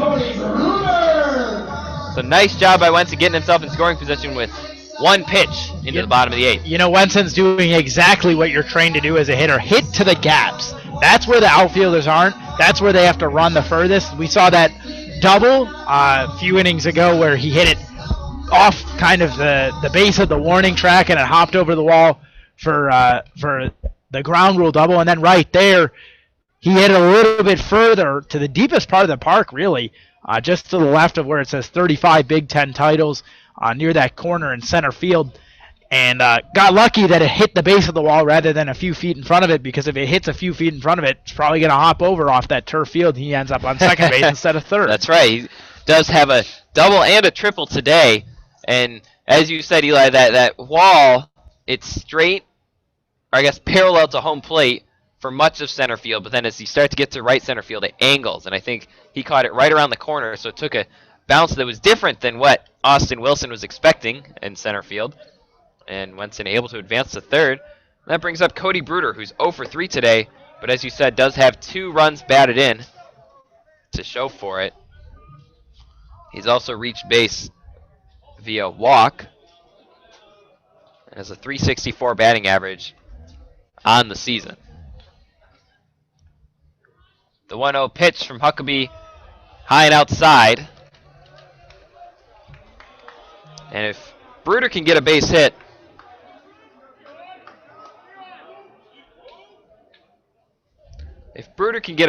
then, just like that, Michigan's going to be able to counter what Eastern Michigan did in the top half of the frame. And Bruder sends that one to third. It's a tricky play. And I'll have all the details in a second. Just to recap, there's a ground ball down the third base line. McGeehan fields it, gets tangled up with Wenson. Wenson was smart to get back to the bag.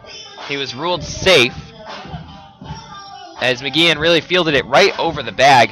Wenson looked like he was a little shaken up on the play, and McGeehan unable to get the throw in time over to Bruder. They're going to rule it a base hit. I don't know if I necessarily agree with that. I guess there wasn't a direct error on the play. So there'll be runners on the corners with nobody out. Yeah, the third base umpire made sure to rule that it wasn't interference. Wenson is clearly entitled to the base, and McGeehan clearly entitled to play that ball. McGeehan dove, and then as he fell to the ground, Wenson's foot was right there, and he kind of fell into Wenson's leg. Incidental contact for sure. Slow getting up because he's in contact with Wenson, and the throw late to get Bruder, who's, again, a quick runner, one thing I want to mention, Wenson looks to be a little gimpy after that. Maybe McGeehan fell on his ankle a little bit wrong. He seems to be fine now, but it took him a second to get up. Still rubbing on that right ankle. That brings up Drew Lugbauer. Lugbauer 2 for 4 today with 1 run. No runs batted in, but could change that with one swing here. Nobody out, 2 on. Runners at the corners as Bruder heads down to second base. Wolanski decides to throw it to third base to try to catch Wenson, taking a big secondary lead, but Wenson was at the bag, so no play there. 2-0 counts on Lugbauer, and now 2 runners in scoring position. Big opportunity for the first baseman. Eastern Michigan's infield going to come in not quite at cut down the run depth, but well, basically corners, even up with the lines. Yeah, at the corners they're in that far, but the 2-0 pitch on Lugbauer outside, and I wonder if Huckabee avoids pitching any meatballs and just lets Lugbauer go with the base open. But I don't know why in the world you would let Lugbauer go when Dominic Jamet is standing on deck. Well, those 3-0, 3-1 pitches sometimes, just trying to get it over, those are the easiest balls to hit. Might want to avoid a single. Then you get the force out, but doubt he does that. 3-0 pitch outside. So whether he was trying to or not, Lugbauer will reach base for the 3rd time today. And that loads up the bases for the one guy Eastern Michigan really does not want to see right now with the bases loaded. Dominic Jamet, the senior, the team captain, 4 for 4 today. And his batting average has risen to .407. He does have a small sample size, only 27 at-bats. Nowhere to put him. Gonna have to throw to Jamet. And no outs, so it's not like a ground ball will end it. Can't force him to try and do something silly. He's going to be patient. He's going to look for a ball he can drive. Single in the 2nd, single in the 4th, double in the 5th, single in the 6th. Bases loaded, first pitch is a strike. Huckabee running into trouble for the first real time since he took the mound. He wasn't shutting down the Wolverines, but they haven't had him like this. Bases loaded. Wenson on 3rd, Bruder on 2nd, Lugbauer on 1st. Huckabee working from the stretch. Jamet waits the pitch and he sends it to right field. That one's going to go foul into the parking lot. The now remarkably empty parking lot as fans have really thinned out here, but the ones who are staying are on the verge of seeing a Michigan baseball victory, and it could be even more safely so with a quality swing by Jamet. Nobody out, bases loaded. Huckabee from the stretch, kicks, fires, delivers. That one's low. So 1-2 count.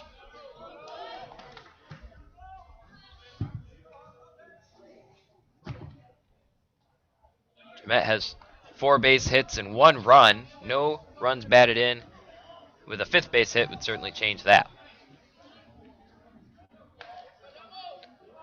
It's now full-on darkness here in Ann Arbor. Lights are on for some Tuesday night baseball. Huckabee with the pitch, and that one's fouled away. It looked like Jamet was just trying to protect it. Didn't like where it was, but able to foul it away to stay alive. 1-2 count.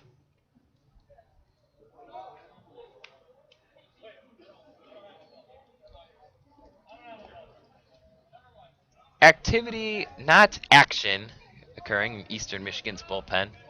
No one directly warming up, but plenty of players getting stretched out. The 1-2 pitch is inside. Nice stop by Wolanski. 2-2 count.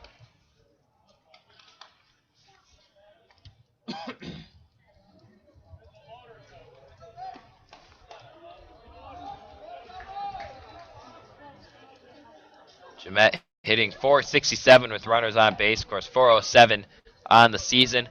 At one time was cut, has earned his way to a captain's role. That pitch is low, going to be a full count. 1 point rejected away from Michigan baseball, product of Grosse Pointe. As he steps into the batter's box, full count. Shuffles his feet, takes a breath. Huckabee gets the sign. Leans in. Huckabee with hair flowing all the way down to his shoulders. The 5'10", 170-pound pitcher. Fires a payoff pitch, and it will be ball 4. Jemet hesitated a little bit just to make sure that the call was right. And he'll get his first run batted in of the game as Harrison Wenson comes home. A walk with the bases loaded. And Huckabee surrenders his first run. And Michigan now leads 8-4. Interesting to see Jemet get his first RBI of the day. He's 4 for 4, and somehow he gets the RBI on a walk. Well, and credit to Jemet. He fouled one away, but he was down 0-2 in that count. He earned it back. And now Hector Gutierrez. You talk about someone with something to prove here. Gutierrez 0 for 4. He does have a run. He reached on an error. Oh, excuse me. It's going to be Jonathan Engelman, the pinch hitter. And I guess you could say something to prove last at bat didn't prove it enough. Yeah, certainly proved the coaches wrong for putting him in the game. Pinch hitter Jonathan Engelman steps up to the plate. He does have something to prove as well. Now another player that doesn't see action regularly, but with a good piece of hitting here, he can help put this game away. Huckabee with the first pitch. It's going to be strike 1. Engelman with a .220 batting average, .250 with runners on, .292 with runners in scoring position. I assume 1 for 6 with the bases loaded. 59 at bats, 13 hits, 13 strikeouts. He does have 4 extra base hits, so a little bit of power if he gets a hold of one. Second pitch of the at bat, low, ball 1 to even the count at 1.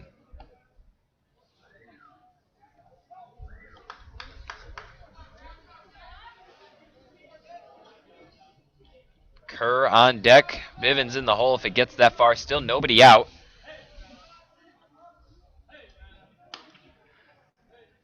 Huckabee with the 1-1 pitch. And that's sliced foul toward the parking lot. Stays in play, but, well, not in play, but stays in the ballpark on the right field side.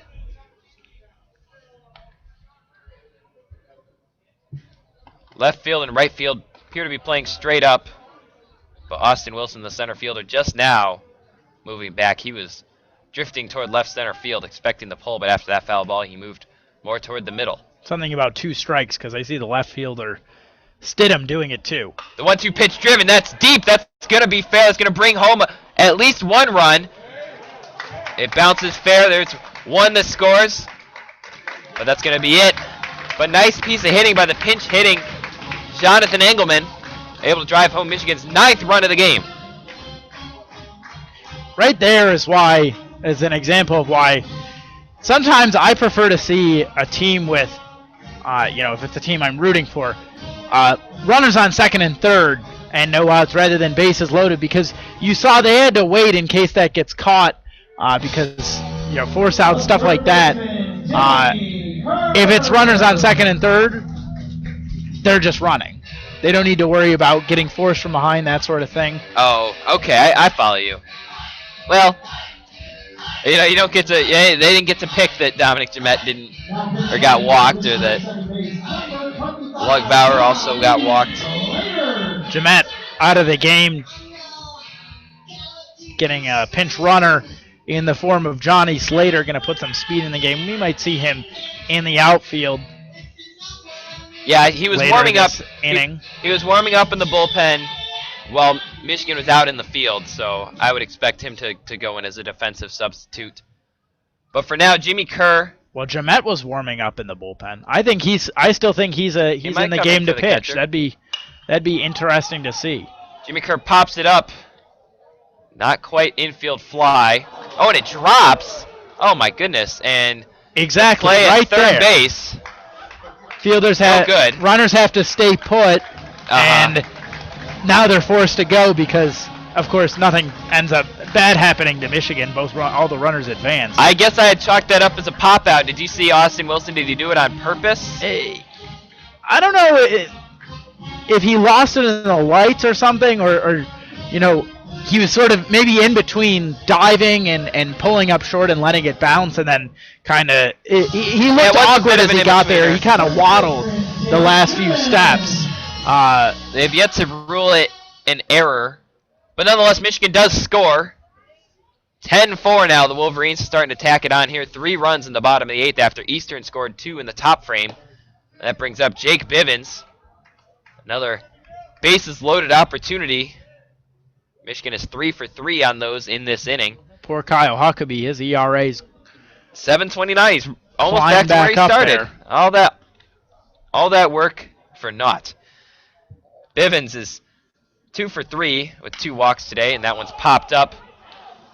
Still nobody out, but that one's going to be the first out. It was infield fly. So 1 away, still 3 runners on. That'll bring up Matt Ramsey. Good news from Cleveland. The Indians finished it off on the Tigers 7-3. Good news from Cleveland. Good news from Cleveland. Good news for some, bad news for others. Indians improved their record over the Tigers to 4-0 on the season. That's okay. When was the last time they won a World Series? Oh, well, back here at Ray Fisher Stadium, Matt Ramsey will have his turn against the suddenly struggling Kyle Huckabee. His ERA is now 7.17.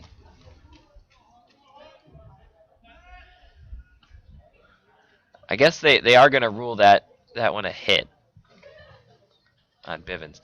Ramsey, the outfield looks like it's going to be caught, though you never know these days. Gill able to get it as the shortstop for the second out of the inning. So the bottom half of the order did a fine job getting on base, scoring runs, advancing them. And Michigan's top 2 hitters in the lineup, Jake Bivens and Matt Ramsey, both pop out. And Carmen Benedetti, the 9th batter of this inning for the Wolverines, will step up to the plate. With the bases loaded, man, he's had a lot of bases loaded, runners in scoring position opportunities this game. Doesn't have an RBI to show for it. He is 1 for 4, but a lot of pop outs and a walk. Huckabee delivers first pitch. It's high and outside. Ball 1.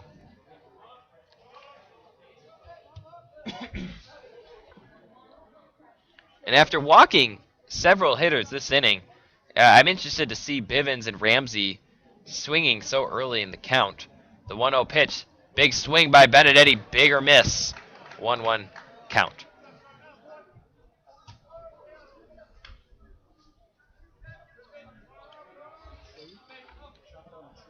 It's Slater on third, Engelman on second, Kerr on first. So none of the regular or the usual suspects or the regular starters there. And Benedetti sends that one foul. Make count 1-2.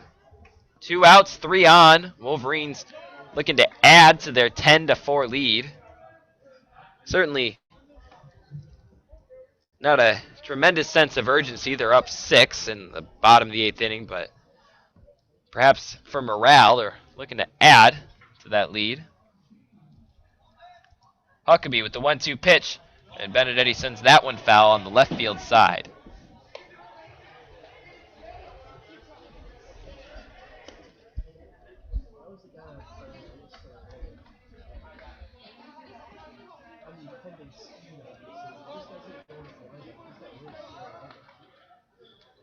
One and two, 2 outs. I assume that's Brian Paul that's going to come in to pitch. And Benedetti sends that one. That's going to drop. That's going to bring home 2 runs, it looks like. The play, throw to the home is cut off. Nice heads-up base running by Jonathan Engelman. As Carmen Benedetti gets 2 runs batted in with a single to right center field. Michigan now leads 12-4 over their cross-county rival. So it looked like this was going to be a bit of a moral victory for Eastern, keeping it close. 7-2, then 7-4. Then the wheels really have just fallen off here for Huckabee, and they're hanging him out to dry. His ERA, it might actually be done. They're going to have to adjust it, but 5 runs, in the bottom of the 8th inning, and the wheels have just completely fallen off for Eastern Michigan. Nope, they're counting it. 7.89 earned run average, and Eastern Michigan finally goes to their third pitcher of the game. And Huckabee had Michigan stymied for a while, but and as we've talked about, that second and third time you face a pitcher, you make the adjustments, maybe you gain a little confidence, and it can be tough unless you've really got dynamic stuff that can keep you going for several innings. You become more hittable. So Huckabee could be on the hook for as many as 8 runs here, but for now, 4.1 innings pitched, 9 hits, 5 earned runs, could be up to 8. 3 walks, 3 strikeouts, and 2 extra base hits allowed, 74 pitches. So if nothing else, he ate up a lot of innings for Eastern. They've got another game against the Wolverines tomorrow. That one will be in Ypsilanti. And as for Michigan, they have now batted around in the 8th inning. And the next hitter up will be Harrison Wenson, who started it all off with a leadoff triple.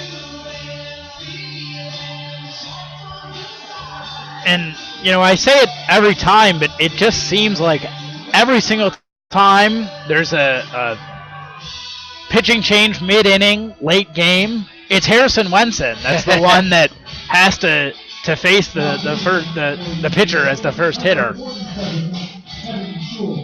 Sometimes he's handled it well, sometimes he's handled it not quite so well, and you know, I think it's, to be honest, at least based on my observation, obviously I don't have the numbers on me, but it seems like it's been mostly in line with his average.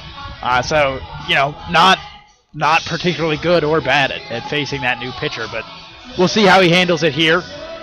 Well, his opponent is no one to write home about yet. It's Kevin Schewel, who has pitched 11 innings and given up, get this, Eli, 21 hits and 19 earned runs. That's a lot. He's also given up 4 walks, making his WHIP 2.27. Yeah, for those that don't know, WHIP is walks plus hits per inning. So he's averaging nearly 2.3 walks and hits per inning. That's almost a rally every time. That's a rally every time. Only 3 strikeouts compared to, I guess 4 walks isn't bad, but hitters hitting 500 against him with runners on. But we'll see. Hey, but only 133 with 2 outs. And that's the situation we're in right now. So who knows? Maybe it's a small sample size, and we saw Huckabee, you know, had Michigan guessing despite his less than impressive numbers. But Schewel will start off against probably Michigan's best hitter, Harrison Wenson. Is 2 for 5 today with a run and an RBI. Had a triple earlier this inning, his last time up. Schewel, the right-hander, delivers the first pitch of his outing, and that's low, ball 1.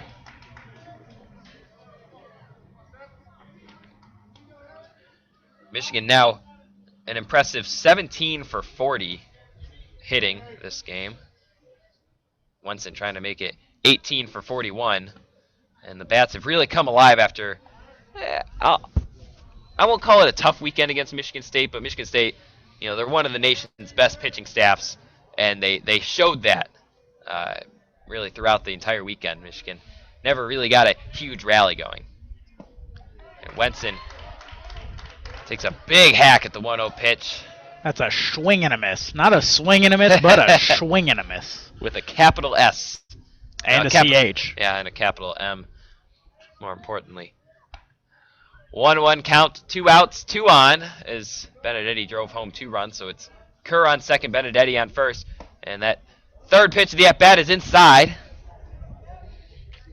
2-1 count on Wenson, who, as I've said, I would imagine he gets the day off tomorrow, or maybe comes in as a pinch hitter later in the game, but my guess is that he's caught enough these past few days. The 2-1 pitch inside, 3-1. And more importantly, they need him for the weekend. Right. Yeah, if he's coming in hobbled against Rutgers, could be a tough task. I mean, Jemet's hitting well, but I don't know if he's a long-term placement in that cleanup spot. The 3-1 count from Schewel, And Wenson, he hits it, but it looks like it's going to be caught. Renzel able to catch it. Didn't get good contact. Looked like he got jammed a little bit. And that'll end the inning. But not before the Wolverines score 5 runs to really, if we thought Michigan had this game in hand 40 minutes ago, we really think it now. 12-4, Michigan leads over Eastern Michigan. If you're just now joining us, which would be a little silly, but this is the WCBN Sports broadcast of Michigan Baseball. Wolverines taking on Eastern Michigan. And we are going to have a new pitcher. So Lozier's day is done, it appears. Thought I saw a different number. You said a lot has changed in the last 40 minutes, and that just emphasizes the degree to which this game has gone far too long. It's 9:30 here. Dig. We've been here for 3.5 hours, and it's just. I know. The Tigers and Indians game I mentioned earlier, that started at 6 p.m. They've been done for 20 minutes, and that's an MLB game. They have commercial breaks and this, that, the other. It's ridiculous. Well, I'm gonna say a lot of base runners for both teams. True. Both teams in double digits for hits. Michigan 13 left on base. That'd look terrible if they didn't have 12 runs scored. But could be worse. We're out of school. We're just talking about baseball for 3.5 hours. I haven't had food since noon. Oh, well. Well, actually, granted, the snacks up here in the press box. Always a good deal. Thank you, Katie. Being a broadcaster, you get that media meal. I forget who I was listening to. Maybe a baseball broadcaster once. I think it was Mike Tirico calling some professional sports game.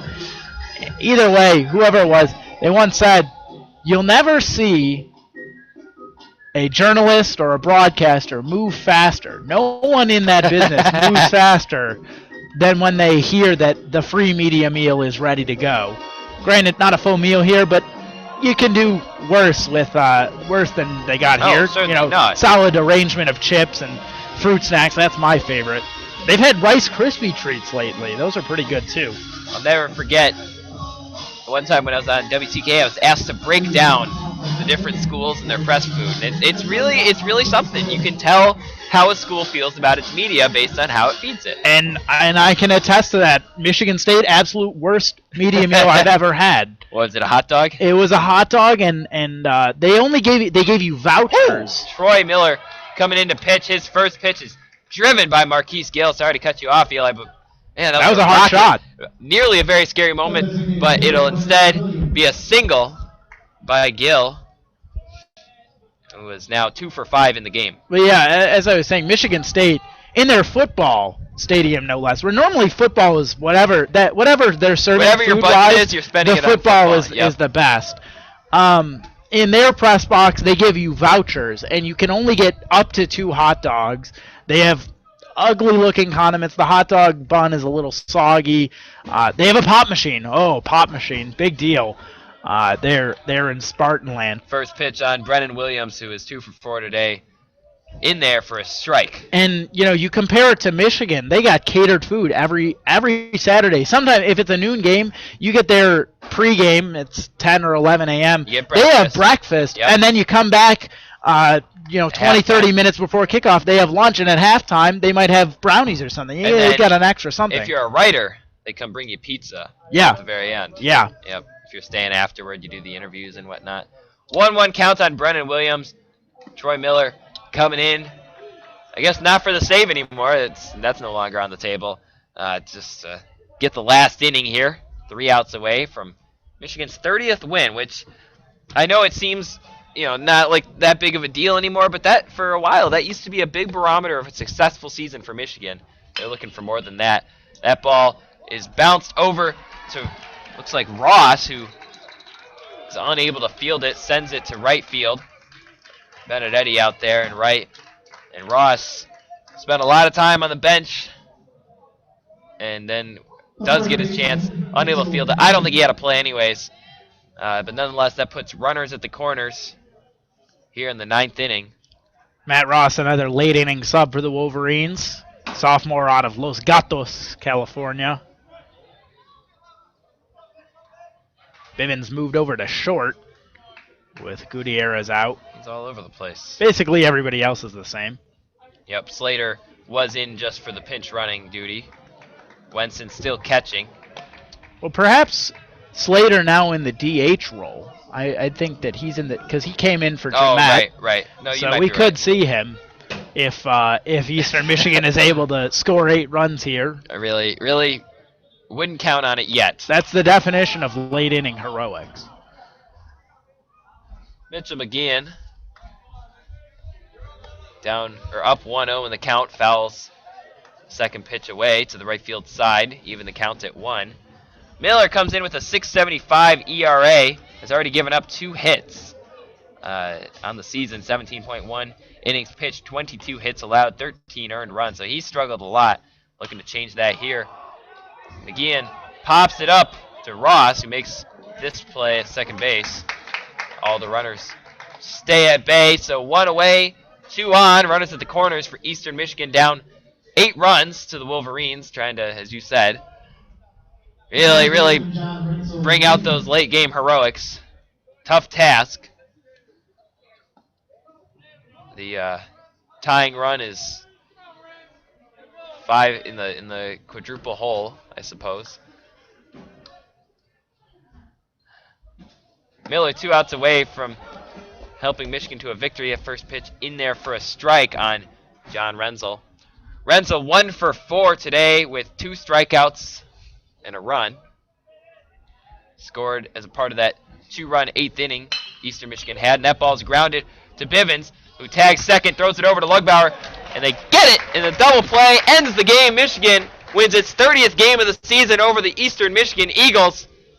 They take this one 12-4. It was in Michigan's favor early on. They were up 7-0, 7-2, 7-4. Eastern Michigan started to creep up, and then a 5-run bottom of the 8th inning put this one away for good. Michigan gets its 30th win of the season. They're now 30-12. Eastern Michigan falls to 17-24. 2 teams will face off at the same time tomorrow in Ypsilanti. But for now, Michigan able to get a win after losing 2 straight to the Spartans. All I can say is let's go eat dinner. Well, some of us are less hungry than others, but nonetheless, we've had a great time broadcasting this game. We thank you for listening to the WCBN Sports broadcast. Of course, you can always join us at the WCBN Sports YouTube, and obviously comment, subscribe. We'd love to have interaction with our listeners. We are students of this game. But nonetheless, Michigan gets the win. They're going to head home, and so are we. I'm Zach Shaw, and for Eli Sherman, we are going to leave you with a good night and a Go Blue.